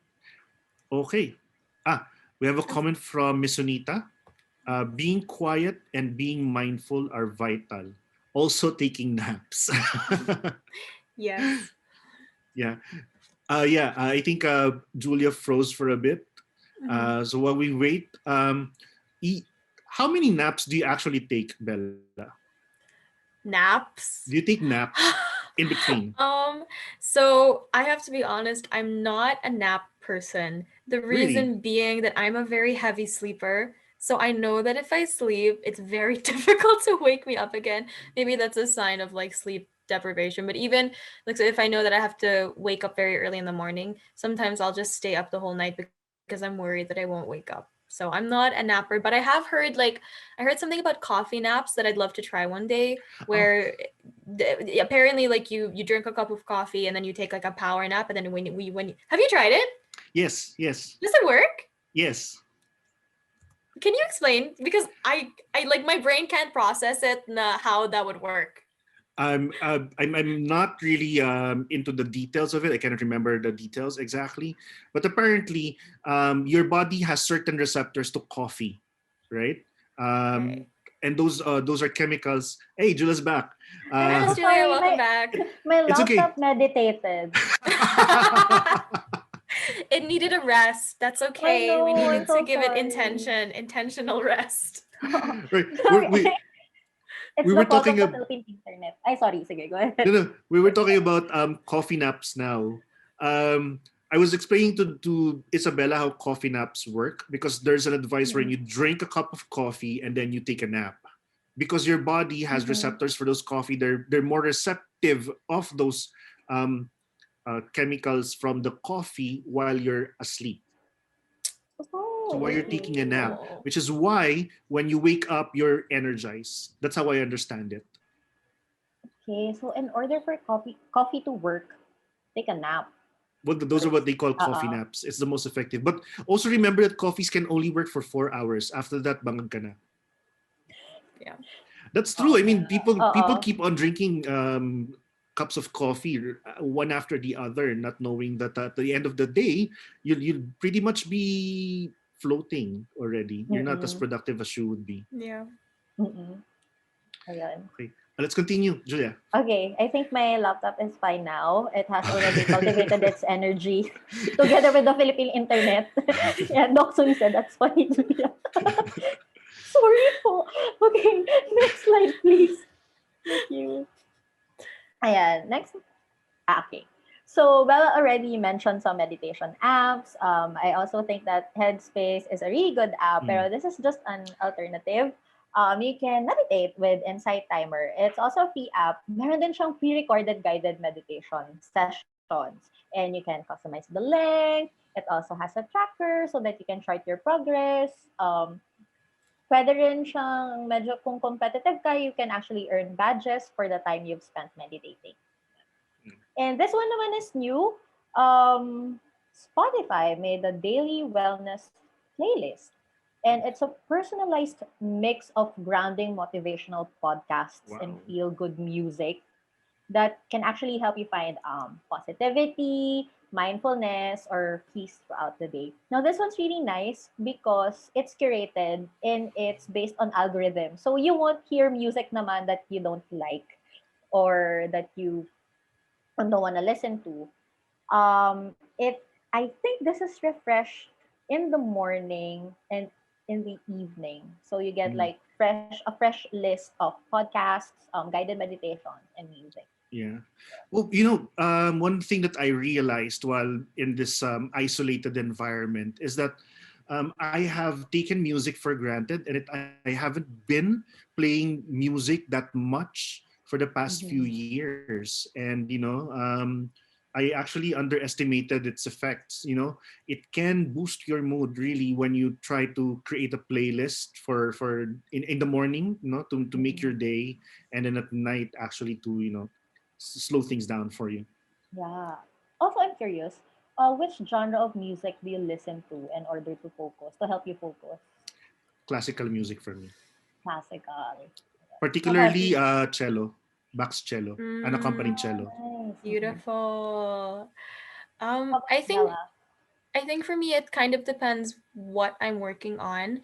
Mhm. The reason why I love the app Endel, which is why I suggested it, is something about like electronic music or trance music. It's almost hypnotic, and it almost serves as like a white noise. So I do find that a lot of electronic study music helps me. Or if it's honestly if it's like something really difficult that like if I'm going through an emotionally difficult time, I just pop on some like Christian music. I need it. I need someone like reminding me that you can do this and like you can get through it with God. I'm Christian, so it really you can ask. I have classmates who like follow me on Spotify, and they always see when I have like a Hillsong playlist, they'll be like, "Oi, kumusta?" So They already know. so yeah, that's what helps me as well. Yeah. No, worship music actually helps talaga kasi diba it's rooted to our spirituality din. Like Yeah, someone it said, is. old song lo-fis and 50s to 90s play. Ooh, lo-fi is That's really nice. sorry. I'm sorry. What's old song lo-fi? Like Air Supply, or is that? I'm so sorry. I'm so ignorant. So lo-fi is a genre of music. It's kind of like I'm gonna say chill hop, but I don't know if that explains it better. But basically, it's like chill hip hop R&B beats, and then the way that it's played, it's very soothing. It's Oh, relaxing. They actually put like the crackle of the stereo on it as well, so all right. it's Okay. super chill, and it's the kind of music na you always hear it like in a Japanese coffee shop. So you get the Right. mood, like there's rain in the background and the crackle of a stereo, and it's super like chill and Nice. good beats. It's really nice. Oh yeah. Now I actually get the appeal because it kind of provides a different kind of texture to the music, somewhat nostalgic and in a way also relaxing. How about you, Julia? What music do you listen to? It varies eh. Sometimes if I need inspiration, I listen to metal music and funk. Sometimes I listen to classical, especially if I need to put the baby to sleep. Ba? Also, yeah, classical. Classical, And yeah. It's really, really good. It helps me focus. Like if I'm having a hard time focusing, classical helps me focus. oh, Yeah. and one thing that I am really into right now is world music. Oh, Because I forgot the Cafe a Del good mix. Mar, the I Cafe love Del Mar Cafe stuff. Del Yeah. Mar. Yes, So yes. good. I was about to mention, if I'm not listening to classical music, I also like the this is something that I play a lot. Woman on Top soundtrack. It's Oh, kind of yes, that's world music as well. So I also like to listen to that to help me focus. Penelope Cruz. Yes, I love that movie. Ayun. And next slide, please. Thank you. Okay. Next, Bella already mentioned this. And the next step is actually to embrace our idea and imagination. Because creativity really helps a lot. And when we're afraid to fail, we find it hard to do things. Now, if we're creative and if we embrace our ideas and imagination, it actually helps us remove the fear of failure. And also, it helps us rethink, reimagine, reinvent, especially now that we're in the middle of a pandemic and there is a need to embrace new realities. Ayan. Credit to Sir Eric for coining the term new reality. That's so beautiful. I love that. Because parang new normal is like just the same old thing that we're used to. But a Yeah. new reality is presenting something new. Diba? Yeah. But also kasi new normal for me is like trying to take control of something that you cannot control. Like norms kasi are defined, right? But this particular circumstance that we're in, we cannot control it. I mean, it's changing fast, and it's up for us to keep up with it and to just realize that it's there, and instead of trying to wrestle with it. So that's why I think new realities would be better. It's a reality that we live in now, and we live in it, right? No, Saka it's hard, I no? totally agree, Sir Eric. Oh, sorry, Miss Julia. Sige, go But ahead. yeah, no, I totally agree, and I also feel like new normal, it has this weird negative connotation, like this was the normal, and now this is it now, and it's like you're almost resigned, you're surrendering to it, versus when you say a new reality, it kind of opens up the imagination, like Miss Julia was saying, it opens up the imagination to new possibilities and new potential and a new Yeah. world, and it's a little more, I don't know, it's a little more, I don't know, upbeat. Yeah. It's more open, diba? There's Yeah. not so much resistance. Yun. Exactly. And one more thing, we also find support through creative collaboration, just like what Bella found out when she went to Discord. Next slide, please. Thank you. So you all know these apps already. There's Behance, where you can find artworks, campaigns, projects, and if you're an introvert and you don't want to interact with people, ang ganda kasi there's actually an explanation of how they were able to come up with all these artworks. So you can actually find inspiration from what other people are doing. And you can also hype the things which you think are really great or awesome. And of course, Canva, we all use this. I'd like to thank Canva for the presentation. Me too. Thank you, Canva. All of us use Canva to make our presentation. Canva, hello. If you're watching, we're using your app. Anyway, sorry, nag-promote pa. Pero Canva, diba, we can also use this app to create scrapbooks and also to do parang mga visual journals or diaries. So A lot, yeah. diba? You can do so much, and you can also take inspiration from what other people are doing because you can also browse their works. Yeah. And a favorite of mine is Trendlist. Hindi siya masyadong popular, pero I like that it's so simple. All the artworks are on the left side, and then all the categories are on the right side. Tapos, sobrang dali lang ng what do you call this? Pagkaka-list. If you want to see circles, you just click on circles. It's going to present you all artworks related to circles. If you want to see something neon, just click on neon, and then, boom, lalabas siya. Yun siya. So, I can spend hours on this. And it's nice because you see emerging art forms. Yun lang. The reason why it's called Trend List is because it's actually giving us a preview of how the designers are coming up with things right now. Yeah. So you actually, it's part of the zeitgeist. Yun. Oh, another alternative also, medyo old na, pero still helps, is also Pinterest, right? Love Pinterest. Pinterest. All my recipes. Diba?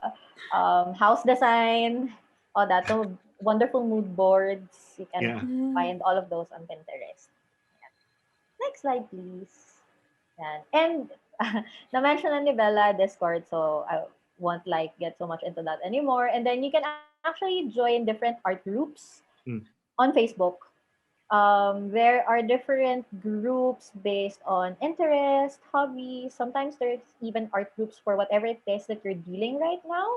There's a face group for strong women. So all of those who just got out of relationships. So for those people who just want to study, there's even a Facebook group for quarantine tributes. So that's specifically made for young people who are being tagged as tributes because they're actually the healthy members of the family who can go out there and buy groceries. Wow. Yun lang siya. So parang, how do you know if the meat is still fresh? Yeah, what kind of cut is this? Parang nice siya kasi adulting tips lang. Yeah. So, Is it called tribute, like I volunteer as tribute, ganon? yes. Oh my from gosh! the Hunger Games film. That's from the, dun siya nilip. Yes. Ayun. So Um, home yeah. buddies. Julia, we were talking about this at the onset of the pandemic, diba? I mean, something that's inconsistent but kind of makes sense with what is happening. Remember, we are isolated, so we were thinking that people would connect through social media, like really out there. But instead, well, we were discussing how people didn't immediately go all out on social media. Instead, they formed cell groups. Yes. Remember, they're more intimate groups now that are valuable for people, as opposed to the vomiting everything in public on social media. Mas nagkaroon ng value yung cell groups. And that's where people really interact. Yeah. Because usually if you post something, diba, they would just parang react lang. Pero dito sa mga cell groups, that's when there's actual discourse. Ayun. And they post personal stuff there. Yeah. Safe space. Safe space, yes. Yun. And the reason why I'm saying this is because collective consciousness is very important then to the human approach to productivity. Next slide, please. Because I guess the point of all of this is because we want to be able to share something to our fellow humans. And I also prefer the human approach because it does not view productivity as a means to just work hard, earn more money, buy more things until we're trapped and caught in a vicious cycle. This approach recognizes that the best app, the best tool there is actually us. So we need to take care of ourselves, embrace our humanity, our core, know our essence, our purpose, just like what you guys said, with the hope that in the work that we do, we can actually share and leave a mark. Okay. So that's it. That's my presentation. Thank you. Nice. Thank you very much, Julia. That was so beautiful. I was not expecting that. It's gorgeous. Yeah. What I found great is that we're three different people. We're representing three different sectors, or angles or points of view. Like Isabella was talking about speaking from a student's perspective, and Julia was speaking from the labor perspective, now actually I'm going to present something from a teacher's perspective, I guess. From a chairperson perspective. Yes. But also, I consume a lot of materials. I mean, I love reading, I love researching. That makes me boring, but I'm really excited about it. So one of the things that consume my time when I'm online is being led to different websites. I'm looking for something, and then I end up like into this. I go down this rabbit hole, and then I just keep on searching about this particular topic because I found it interesting, and I spend like about 2 hours just following that topic, and I'm way off course from what I'm supposed to search for. Such a Scorpio. You need the answers. And also because you're a scholar and a researcher, and that's very natural for you to actually be very curious about these stuff. I know, yeah. And some of those things pa nga, nakatag pa siya in my head, nakatag pa siya na something interesting in the future. So I'm not gonna use it anytime soon, but I know it's gonna be useful sometime in the future. Yeah. So yun, now what I'm going to present naman is it's from that point of view, And I have certain quotes that might sound like inconsistent to what we've discussed, but I want to deal with them because a lot of people use it, but they kind of misconceive what it actually means or misunderstand or misrepresent. So let's go to the presentation. Okay, so now we have apps that will help you keep it real, relaxed, and resilient. Again, I completely agree with the need to self-care. But there's also a danger to that. If you remember, we had the webinar with Ms. Ara Fernando. Yes. She was talking about self-care is not about overindulgence. Okay, and there's a difference because mamaya, you might think that you are self-caring, but no, you're actually self-sabotaging or you're overly indulgent. Okay, so yun. So let's go to the first slide. Second slide, actually. Okay, so this is quote. Productivity is less about what you do with your time and more about how you run your mind. Okay, now this is most especially true for creatives. Most people think kasi that we're using creativity as an excuse to procrastinate. No, I can't think of the concept. I need more time, please. It's just not coming to me. All of those excuses. People think that we're just making it up, but it's very real. And just because we're not doing something physically, it doesn't mean that nothing is going on. Like what Julia said, active stillness. In a way, sa creativity din, no? It's more about how you run your mind. Okay? Now, iba naman to sa mga tao na nag-overindulge. Like, they just forget about it and then just binge on something and then, lays out, if that's a word. Okay? Julia? Oo, yun. Yun nga, naging excuse na lang siya. Yeah. Hindi talaga siya valid na. Yeah. So some people ruin it for us, actually. So next. Okay. Amateurs sit and wait for inspiration. The rest of us just get up and go to work.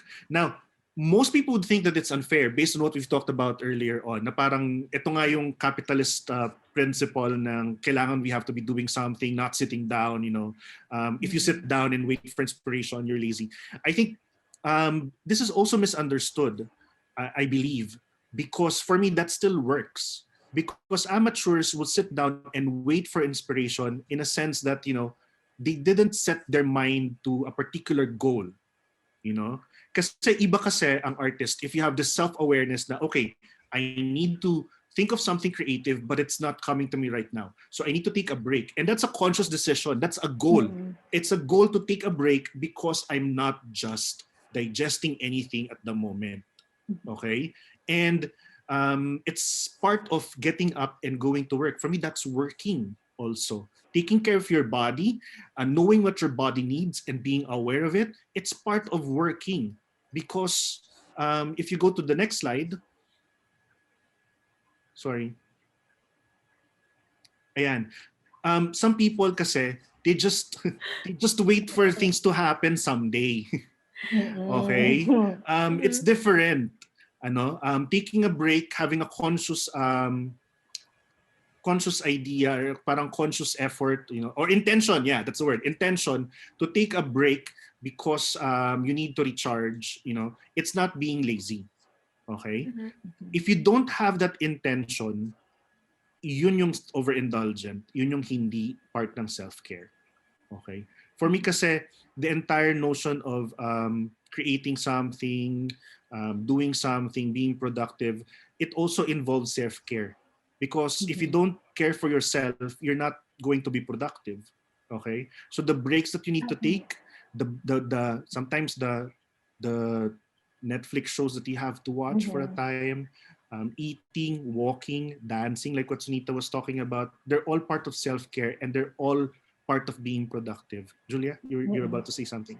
I just realized something because it's parallel to the work that we do as actors or performers. Kasi you mentioned something about intentions. What are your reasons for doing this? Yes. What is your reason for going to the next blocking? Why are you taking a break? What is your reason as an actor, as a human being? So wala lang. Ang nice that there's actually parallelism. Yeah. Well, yeah. Thank you for that also. Because I remember one time pala, the reason why I placed all of these here, I remember because I was talking to my best friend, si Olive, and I was telling her, she was doing all of these things on Kumu and podcasts and all that. And I was telling her, I'm not being productive. And she told me, what did you do today? I said, I played a game. Said niya, why is that not productive? I just played the game. And she told me, no, that's what you needed. And that's productive. I one time I told her I was supposed to finish something on a deadline, and she told me, why are you frustrated? I told her because I just didn't get to finish it. What did you do today? Well, I spent my time cleaning my room, and she said that's productive too, right? So this whole notion of productivity is not just about the output, the immediate output, but everything, the process that gets to that. But it all has to have intention. I mean, I cannot work properly. I mean, cluttered mind, it's cluttered space equals cluttered mind. So sometimes it helps me to declutter my space so that I can also focus. So again, that's still part of productivity. That's still part of self-care. Okay? So yun, there's a difference, guys. Yun lang that's one thing that you need to understand. There's a difference. Okay? So yun. Next slide, please. So someday is not a day in the week. So stop wearing your wishbone where your backbone ought to be. So what it means is that instead of just waiting for things to happen, you must place some sense of intention or goals to why you're doing things. Okay? I don't think it's harsh. I don't think it's forcing someone to do something. It's just that you need to be aware of what's going on and why you're doing things, basically. Iba yon sa naka-float ka lang sa wala. I'm not saying that that's bad. I mean, people sometimes also do that, and most of the time people who need to do that also need help. Okay? So there's a sense of awareness dapat on where you are and what is going on. Okay? So para din may malinaw na direction. What do you think, Julia? Am I making sense actually? Actually, oo, ang ganda kasi very grounded yung talk on reality, and parang nakikita ko nga siya as very real talk din. Kasi parang yung parang din yung usapan din natin kanina. Parang you really have to know yourself, and when you're making excuses lang, and also how you're gonna maximize the resources in front of you. And also parang yun nga, it's very dangerous if you tread on self-care. Parang okay naman to indulge yourself, pero do not overindulge. And because if you do, you also end up sabotaging yourself. Yeah, exactly. Yun yung pag-usapan din nun kay Miss Ara. And we're not being judgmental about what people need or what they feel they need. It's just that what we're driving at is this self-reflection, self-awareness, you have to be more aware of what's going on, I guess. So, okay. Yeah. So, next slide. So, steps. Okay. First one is to regain your focus. It means that you have focus before, probably you lost it, and there's ways for you to be able to regain your focus. And one of them is, of course, setting your intention. And this particular app will be able to help you do it. Next slide, please. Yeah. Productivity is never an accident. It is always the result of a commitment to excellence, intelligent planning, and focused effort. So you might think, okay, that's parang too much. What about self-care? Where's self-care there? Well, I'll point out that commitment to excellence, to be excellent, you have to take care of yourself. Because if your instrument is not excellent, is not in an excellent condition, then you won't be able to create something that's excellent, I guess. And the intention and the focused effort, the intelligent planning and the focused effort, that's where the intention comes in. Okay? Knowing what you're doing and why you're doing it. Whether it's relaxing, taking a break, taking a vacation, reading a book, as opposed to a textbook, it all has an intention. It all has a reason to help you be productive or commit to this excellence. Next slide, please. Okay, so first one is focus to do, focus timer and tasks. Now there's some apps na ginagamit ko, and there's some apps na talagang tiningnan ko for this particular talk. And what I realized about this particular app is that nandito na siya lahat. Nandito yung Pomodoro, nandito yung reminders, nandito yung pagpa-prioritize, nandito yung checklists. So it's everything is here. But more importantly, there's a way for you to track your progress, how much of your time is being sent, or how much of the task are able to complete. So I still have Habitica. I was still going to try Habitica, but for those people who don't want to gamify their habit forming apps or productivity apps, this one might also help because it's integrated in one app. Okay? Kasi nga ang medyo what's daunting is that you have all of these different apps, and then you have to maintain all of them. But this one kind of offers everything in one. Now it's a paid app also. I think for the lifetime use of this app is $499. Yun. Pero okay na rin kasi it's a one-stop shop. So yes. Sometimes you really just have to invest on things in order to gain things. Yes. Next slide, please.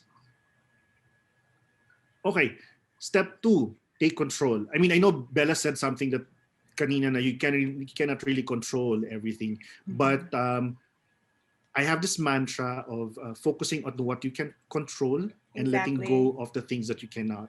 So when I mean take control, it's focusing on the things that you have control over. And one of them is, next slide, being organized. Being organized is being in control because that is something within your control. Okay, these are things that you can do, right? So next slide, please. Okay, so these are apps that I would vouch for. I've been using this app for years. Pocket is my best friend because everything I see online, I save to Pocket. Okay, but it also doesn't help that I have a tendency to hoard. But but kasi ang hirap eh. So what it does is that it saves it in a cloud, and then when you open the Pocket app, lalabas lahat ng mga articles na sinave mo.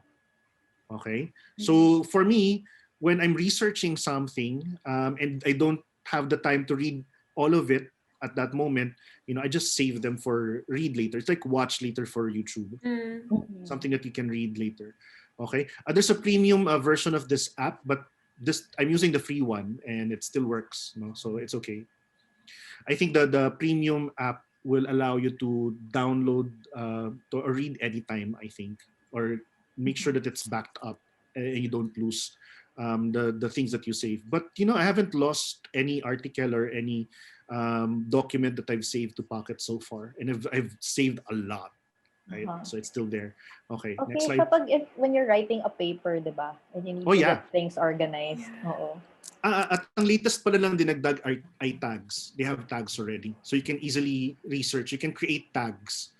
So that it's easy for you to find the articles also that you've researched. Okay, next. This is also my best friend, Goodreader. I love this because it's a PDF editor, also a viewer, and you can do tons of stuff. It will save, you can either highlight, edit, write notes on a PDF, or it will create a different PDF, the annotated version of an ebook. Of a PDF that you have. What I love about this app is that, next slide. Balik tayo, sorry. What I love about this app is that laptop-like file manager, nandun pala sa baba. You can separate all of your files into folders. So it's like a desktop in a way. So I have theater stuff on one folder. I have admin stuff on one folder. So it's like that. And you can drag and drop stuff. So it's very easy. In terms of annotating, there's several options. You can highlight, you can underline, choose colors and all of those things. The only problem with this is that it cannot read EPUBs. Pang PDF lang siya. Okay? So yun. Next slide. Okay, so now those two apps will help you organize your notes. Okay, the things that you need. This apps naman will help you digest your notes. Okay, next. Sabi nga ni Thomas Edison, genius is 1% inspiration and 99% taking down good notes. That's for me. The perspiration part, perspiration part is taking down good notes. Next. Now, I love this app. I've tried Evernote. I didn't last in Evernote and all of those other notebooks. This one I stayed and I love it. Okay, Microsoft OneNote. I think, of course, it's part of the whole Microsoft Office system, the 360 something that you have to pay for. But if you don't pay for the app is free. If you don't pay for the subscription of the Microsoft 360, ang mangyayari lang is that you cannot sync it. No? But you can save it in your computer. It has a desktop version. It also has an iPad and a mobile version for the phone. So what I love about this is that you can also annotate. You can create notes. You can post almost anything from a website to a picture. You can draw as well. Even my personal details, no, like finance, bank, merong password protected pages. So in Microsoft OneNote, it's like an organized. You can organize several notebooks, okay, and in those notebooks you have different sections, and in those sections you can have different pages, okay. So I have a notebook for, let's say, all of my work in Benilde, no, and then I have different sections like notes on a meeting, notes on this particular Be Together project, no, and they have several pages. Okay, so it helps me organize also all of my thoughts and all of my notes. I was wondering baka you can create a prod book on Microsoft OneNote parang nandun na lahat. Actually, yeah, that is also possible, no? Because you can also share this. Yeah, that is possible. Yeah, thank Parang you. digital prod book. Yeah, that is possible. Yeah, thanks. Okay, so yun, next. Okay, margin note naman also helps me digest my notes. Why I love this one is because I use the Good Reader to annotate PDF, but this one I use to annotate EPUB. And what I love about this is that you can highlight, take down notes, okay? But what it does is that what you highlight in one side, you will see it, and you can move it and organize it. So it just takes a chunk of what you want to highlight. So when you want to review, it's like easy note taking. It's just there. It's copied to the side. Okay. And it has an option to create outlines. So all of the things that you've highlighted, it can form outlines. Okay. But what's good about it is that you can also have an option for mind maps.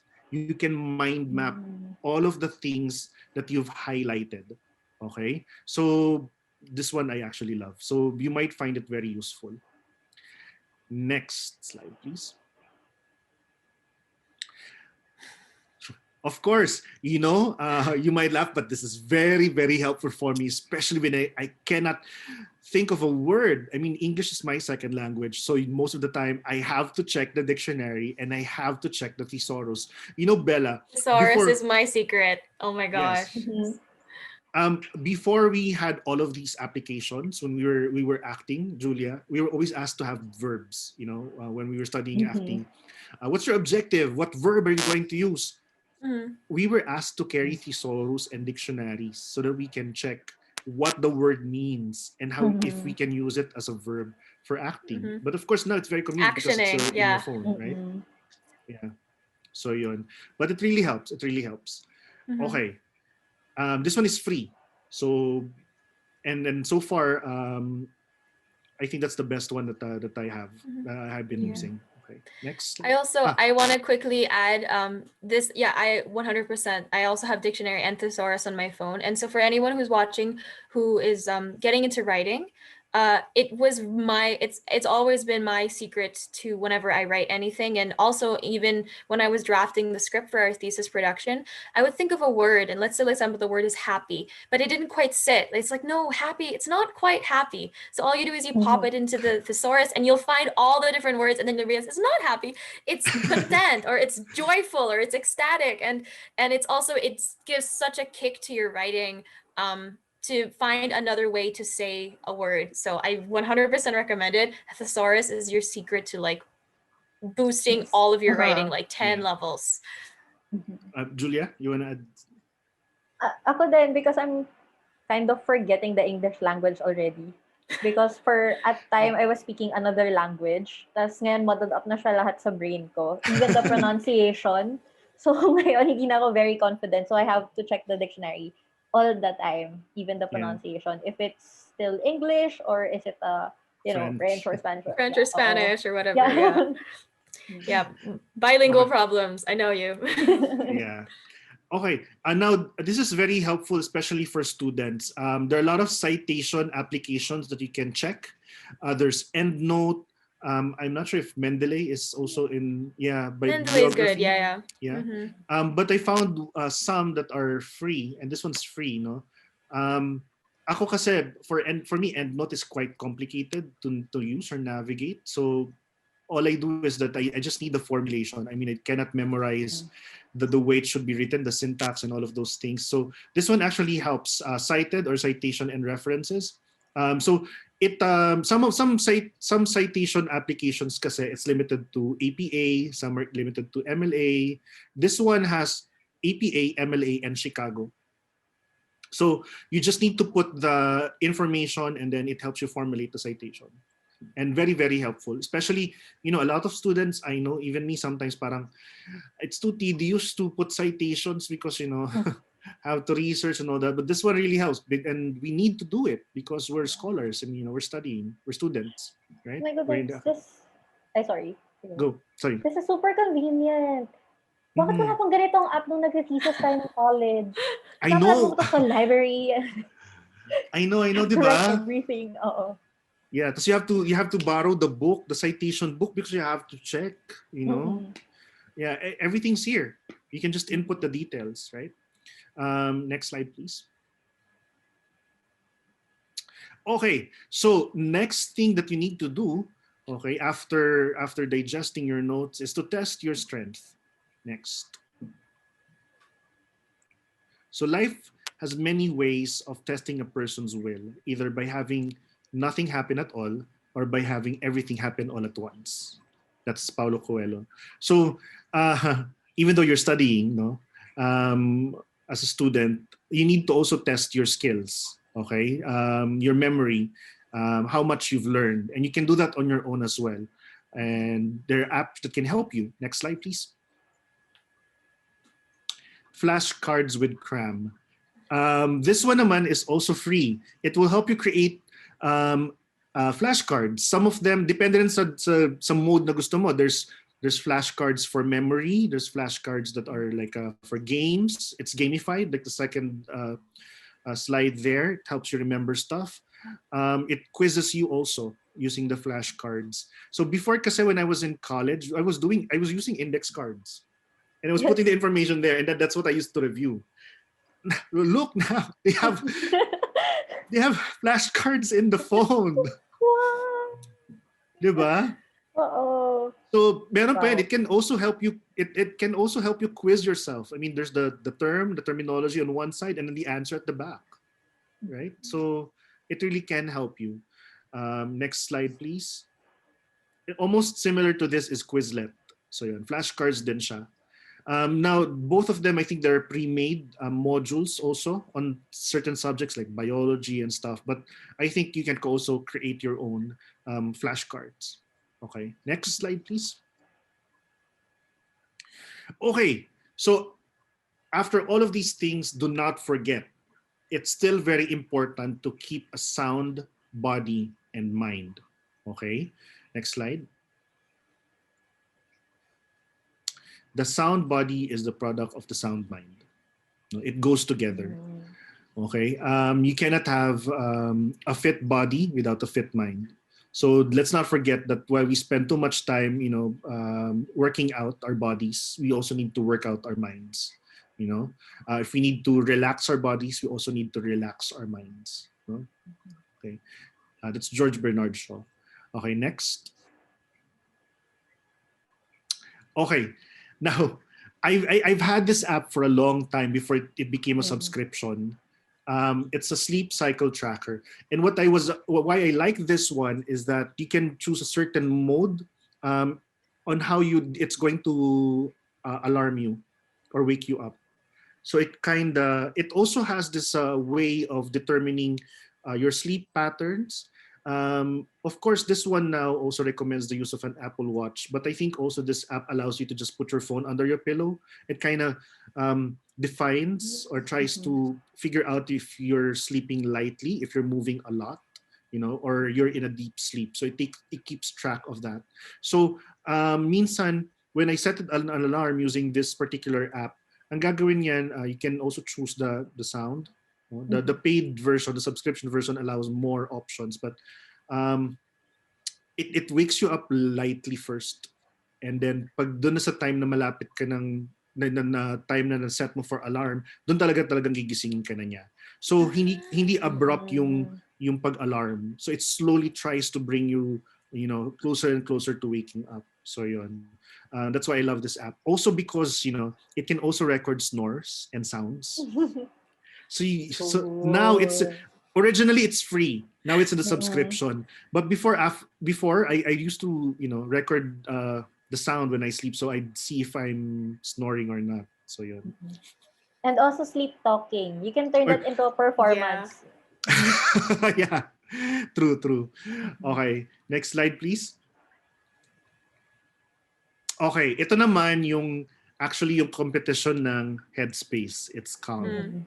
I love this app. It's just that it's so expensive. But there are free stuff, what I love about this is that, of course, there's the meditation stuff. It helps you meditate. There are lessons. A lot of things about self-care, whether doing yoga, meditation, sleeping also. May mga free stuff naman. Pero what I love about this is the audiobook, the book that the available. There's someone reading while until you fall asleep. Sleep stories, yeah. Sleep stories, yes, that's the term. Sleep stories. Yun nga lang may mga paid. And I love this person, Stephen Fry. I love his voice. Stephen Fry, yeah. But he only has one free sleep story on Calm. And I keep repeating that. But when I listen to him, my God, I can really fall asleep. So this one also helps. So there are free stuff here. So just check it out. Maybe it might be helpful to you. Okay, next slide, please. Okay, now I've also had this app for a while. It's Buddha and Buddhism quotes. When I feel down, I just open this app and I just keep browsing through it, different quotes, and it helps me out, and I find it applicable most of the time. But if not, well, it's a wise adage that might be useful or might be enlightening. Okay, next slide, please. Okay, so closing this presentation, productivity, student work, coursework, it always seems impossible until it's done. Okay, so what you need to do is to really be aware of yourself, relax, take note of what you need, listen to your body, listen to your soul, okay, and give into what it really needs. And when you do that, it's one step to accomplishing something, because it's prepping your body, prepping your instrument, for a task. Okay, and it's all part of it. It's all part of productivity. Okay, next. In life, people tend to wait for good things to come to them, and by waiting, they miss out. Yeah. Okay, so again, we go back to this idea of self-care versus overindulgence. Okay, wearing your wishbone instead of your backbone. There's a difference, and you have to know the difference. Okay, we're not against self-care. We're very much for self-care, taking care of yourself, your mental health, your spiritual health, and your physical health. But also need to know the difference, whether or not it's becoming an overindulgence for you or you're self-sabotaging. Okay, so yun. And with that, next slide. Last words will be to try to do things with kindness, and treasure each moment that you encounter. So yun, being attuned to your senses also is a form of meditation. So what you eat is also important. Tasting what you eat is important. It's meditation actually. Don't eat too fast. Okay, that's part of meditation. Okay, and every single moment, if you're aware of it, that's mindfulness. Treasure all of those encounters. Okay, thanks. Okay. Thank you. Thanks, Sir Eric. Ayan na. Ganda nun. Listen to your soul. Yeah. Because for me kasi, the responses, diba, usually a psychologist will tell you have the fight, flight, and freeze. I'm adding a fourth one, well, it's a personal one, a feel, especially for artists. A lot of people also felt, they were feeling their way through the pandemic as well, and I think that's also valid. Okay, so yeah. Okay, So we now open the session for some questions from our audience. So please send it through the comment section of this live stream. Or if you want to remain anonymous in asking your questions, you can send it through the Facebook Messenger by directly messaging us. We have a wonderful team of Jello, Kate, Jadine, Rafa, Rachel, and Anne managing your comments in social media. On Zoom, we have with us this amazing team of Glenn, Shema, Bessie, Meryl, and Jerry. And we will try to get through as many questions as we can. All right, but if we run out of time, we all have our social media channels, our handles. You can tag us, continue the conversation there. Don't forget to use the hashtag Betha so that others can also learn from your thoughts. Okay, we have a question from Rose. Is Discord private? Yes. Well, I guess it says private as you want it to be, but yes, the whole point about Discord is that unlike social media apps, the focus is not on posting things for yourself or about yourself. It's just a server that's dedicated to having private messaging groups. So that's why it's so easy to have very deep conversations, and you're also able to kind of organize based on the channels in Discord. Yeah, but also, correct me if I'm wrong. As opposed to Facebook, kasi, Discord does not make money out of ads. They make money out of you purchasing a premium subscription to Discord, because the premium subscription will give you more options, even the really cute icons. That's how they make money. So they don't make money out of selling your information. Also, that's why I think for me, I feel that it's private and safe. And also, it consumes less data. Yeah, that's true. Yeah, oo. Kasi nga less yung mga graphic requirements. Oo, tama. Yeah. Right. Okay. From Rose, do you have a suggested app for calm and peacefulness and good sleep? This pandemic is causing us some insomnia. Well, calm for me. Yeah. The sleep stories really help.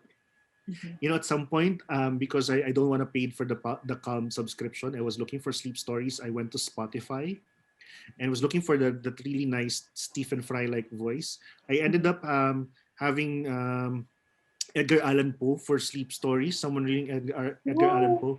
It's not good. It was giving me nightmares. I was gonna say, sir, that's very dark. No, it's not good. Yeah. Anyway, how about you guys? I think for me, I really recommend Headspace. And also, I remember the first time that I started to get into mindfulness and meditation, I always found that when I was trying to do it, I would automatically fall asleep. So that's something to consider as well. And also not to beat yourself, because I used to be really hard on myself that I would try to meditate and then like before I knew it, like 4 hours had passed because I fell asleep pala. Don't beat yourself up for that. That's actually really normal. So I recommend Headspace, but another just like general exercise that you can do for yourself if you're struggling to fall asleep is to imagine like a wave of calmness moving through your body per body part. So you start like you think about relaxing your toes, and then you think about relaxing your ankles and then your shins, and you'll find that as you like move through every single part of your body, even before you make it to your head, you're already asleep. So that's a recommended exercise for me. How about you, Julia? For me, the daily wellness playlist of Spotify works because sometimes when I'm meditating or if I want to fall asleep, I don't want to look to my phone anymore. So I just listen to the audio, and then it really makes me feel calm. And also it centers me because there are guided meditation sessions and there's also motivational podcasts.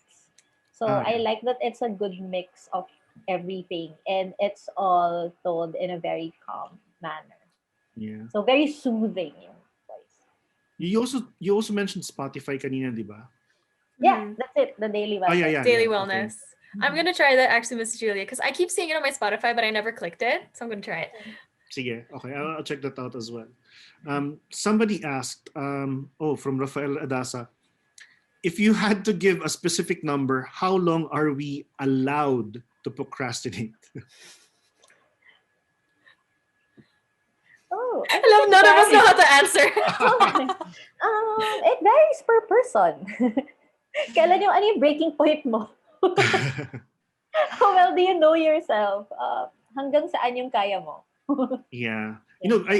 I saw this interesting TED talk on YouTube about procrastination, the procrastination monkey, that rattles you when the deadline is near, and then that's why it's some people say that they work better with pressure, so they tend to procrastinate and cram at the last, but it causes so much stress.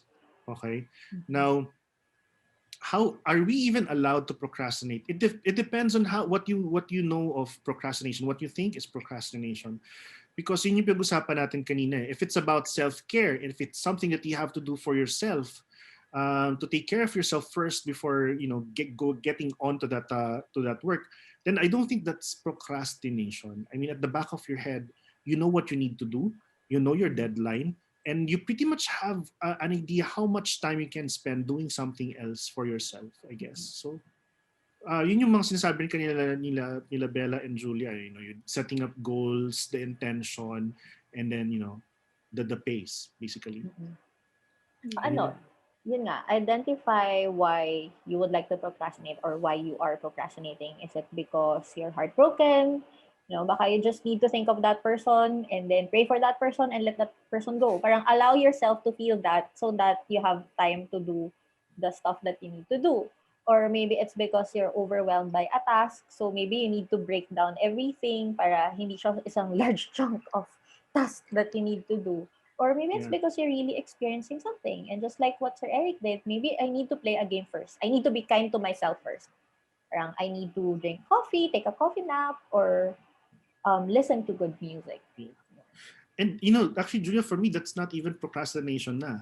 I see it now after what we've talked about. I see it now as part of productivity. Actually, if we break the notion of what productivity should be, like this whole idea of quantifiable tasks that are able to manifest, and if we're not talking about that, then all of these things that you need to do for yourself, it's part of productivity, I guess. It will make you more productive.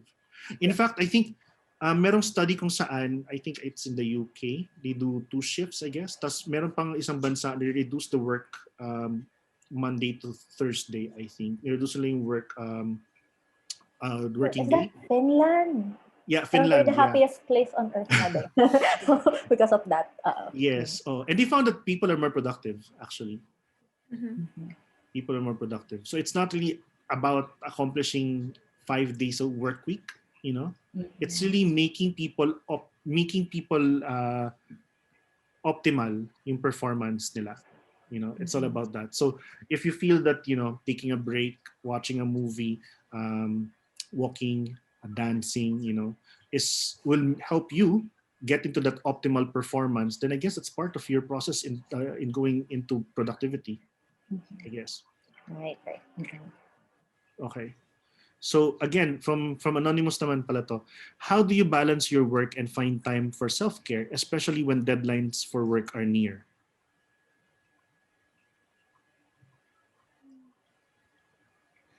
Ooh. How do you balance your work and find time for self-care?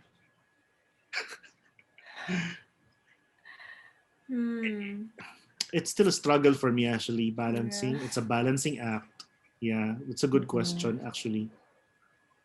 For like knowing your priorities, parang, okay, my priority for this week is to beat the deadline, finish the task. But maybe just so that I still get to take care of myself, I'm gonna allot like 10 minutes every day for, I don't know, for my skincare. Just so that I can take care of myself. Parang it's more on really managing your priorities. Scheduling tasks. Bella? I think yeah, for me, I'm just gonna go back to the last quote that I shared at the end of my presentation by Stephen Covey, which is that productivity is not about prioritizing your schedule. It's about scheduling your priorities, and recognizing that if anything, if you have a lot of work to do and a deadline that's looming, you might need self-care and balance even more to be able to achieve it. So practical example of this is, so for myself, I know that it's very important for me to exercise. I've learned it through like many years, and like growing up, I always had to be doing something, whether it was dance or figure skating or running or soccer. Like I had to.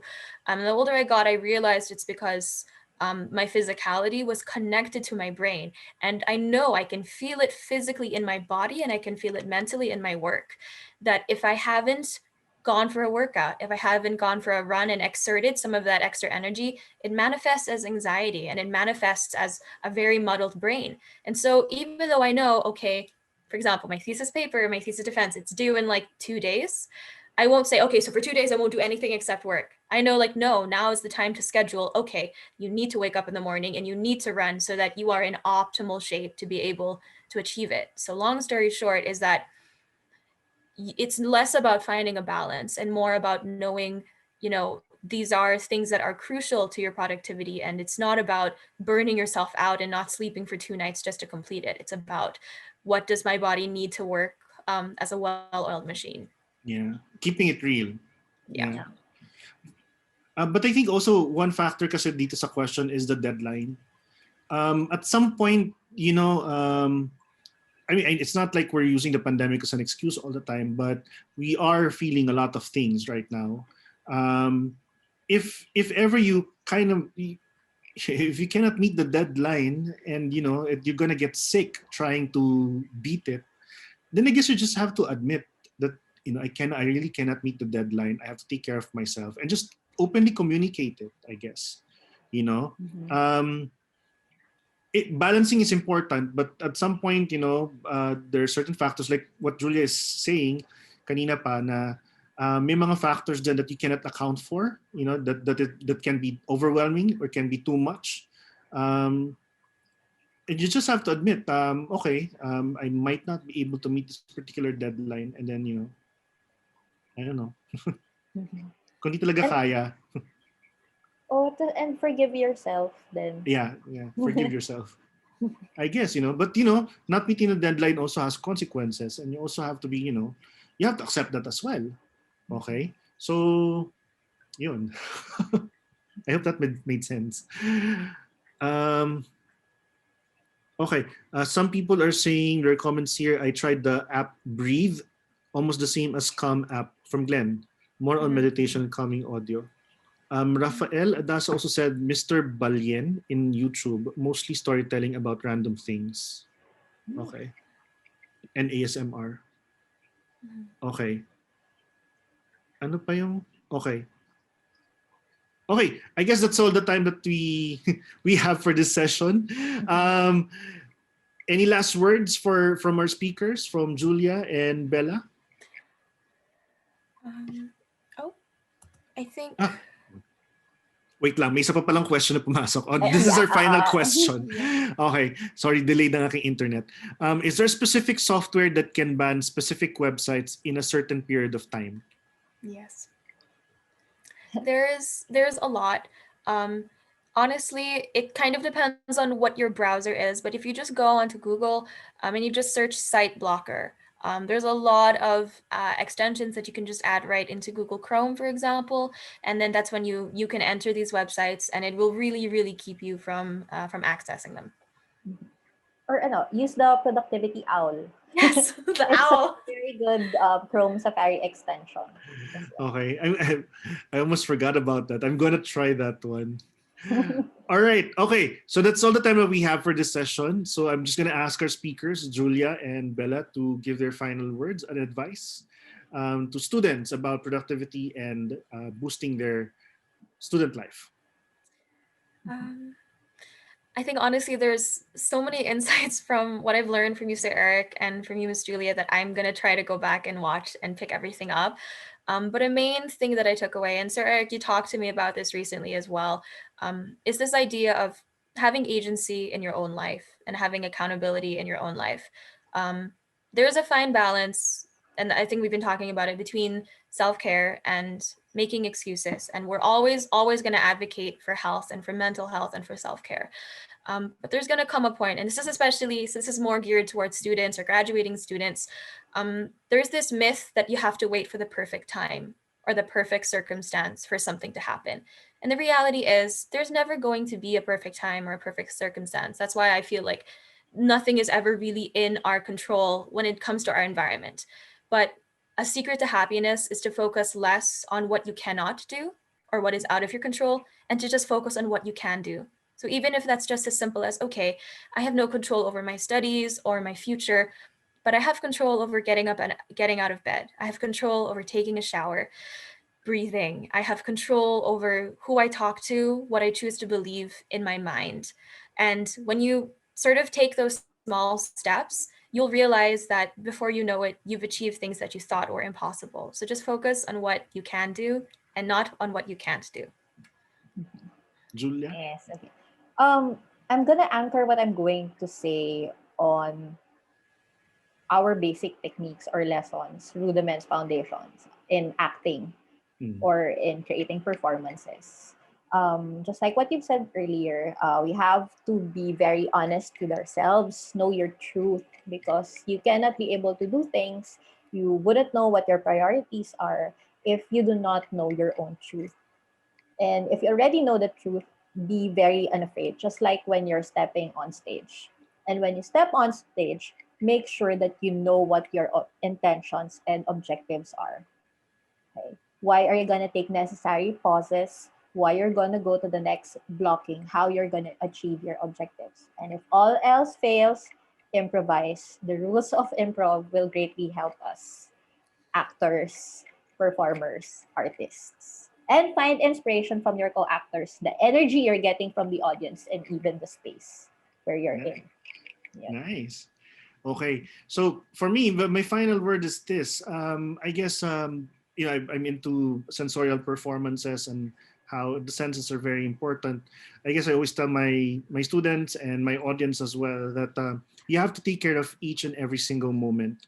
I always say that we encounter the world through our senses, and whenever our sense meets an environment, an element in the environment, that's an encounter. It forms a moment. When you string those moments together, it forms an experience. When you string those experiences together, it forms an event. Okay?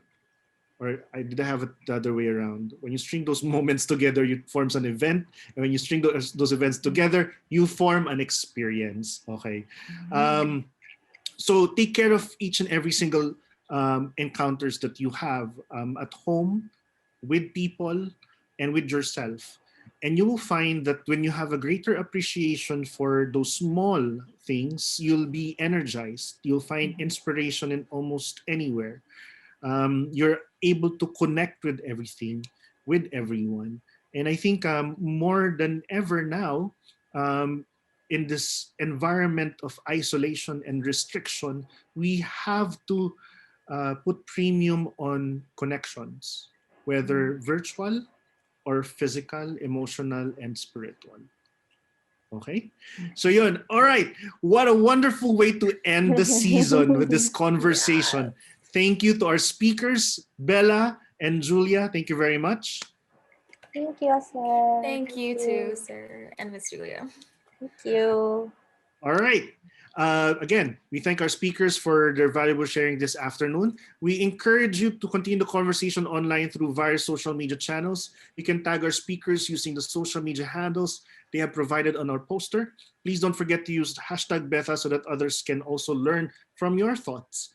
We invite you to help us improve this webinar series by completing a quick survey, which will be posted occasionally in the Facebook comments, or have been posted occasionally in the Facebook comment section of this live stream. We are open to suggestions for future webinar topics that might interest you.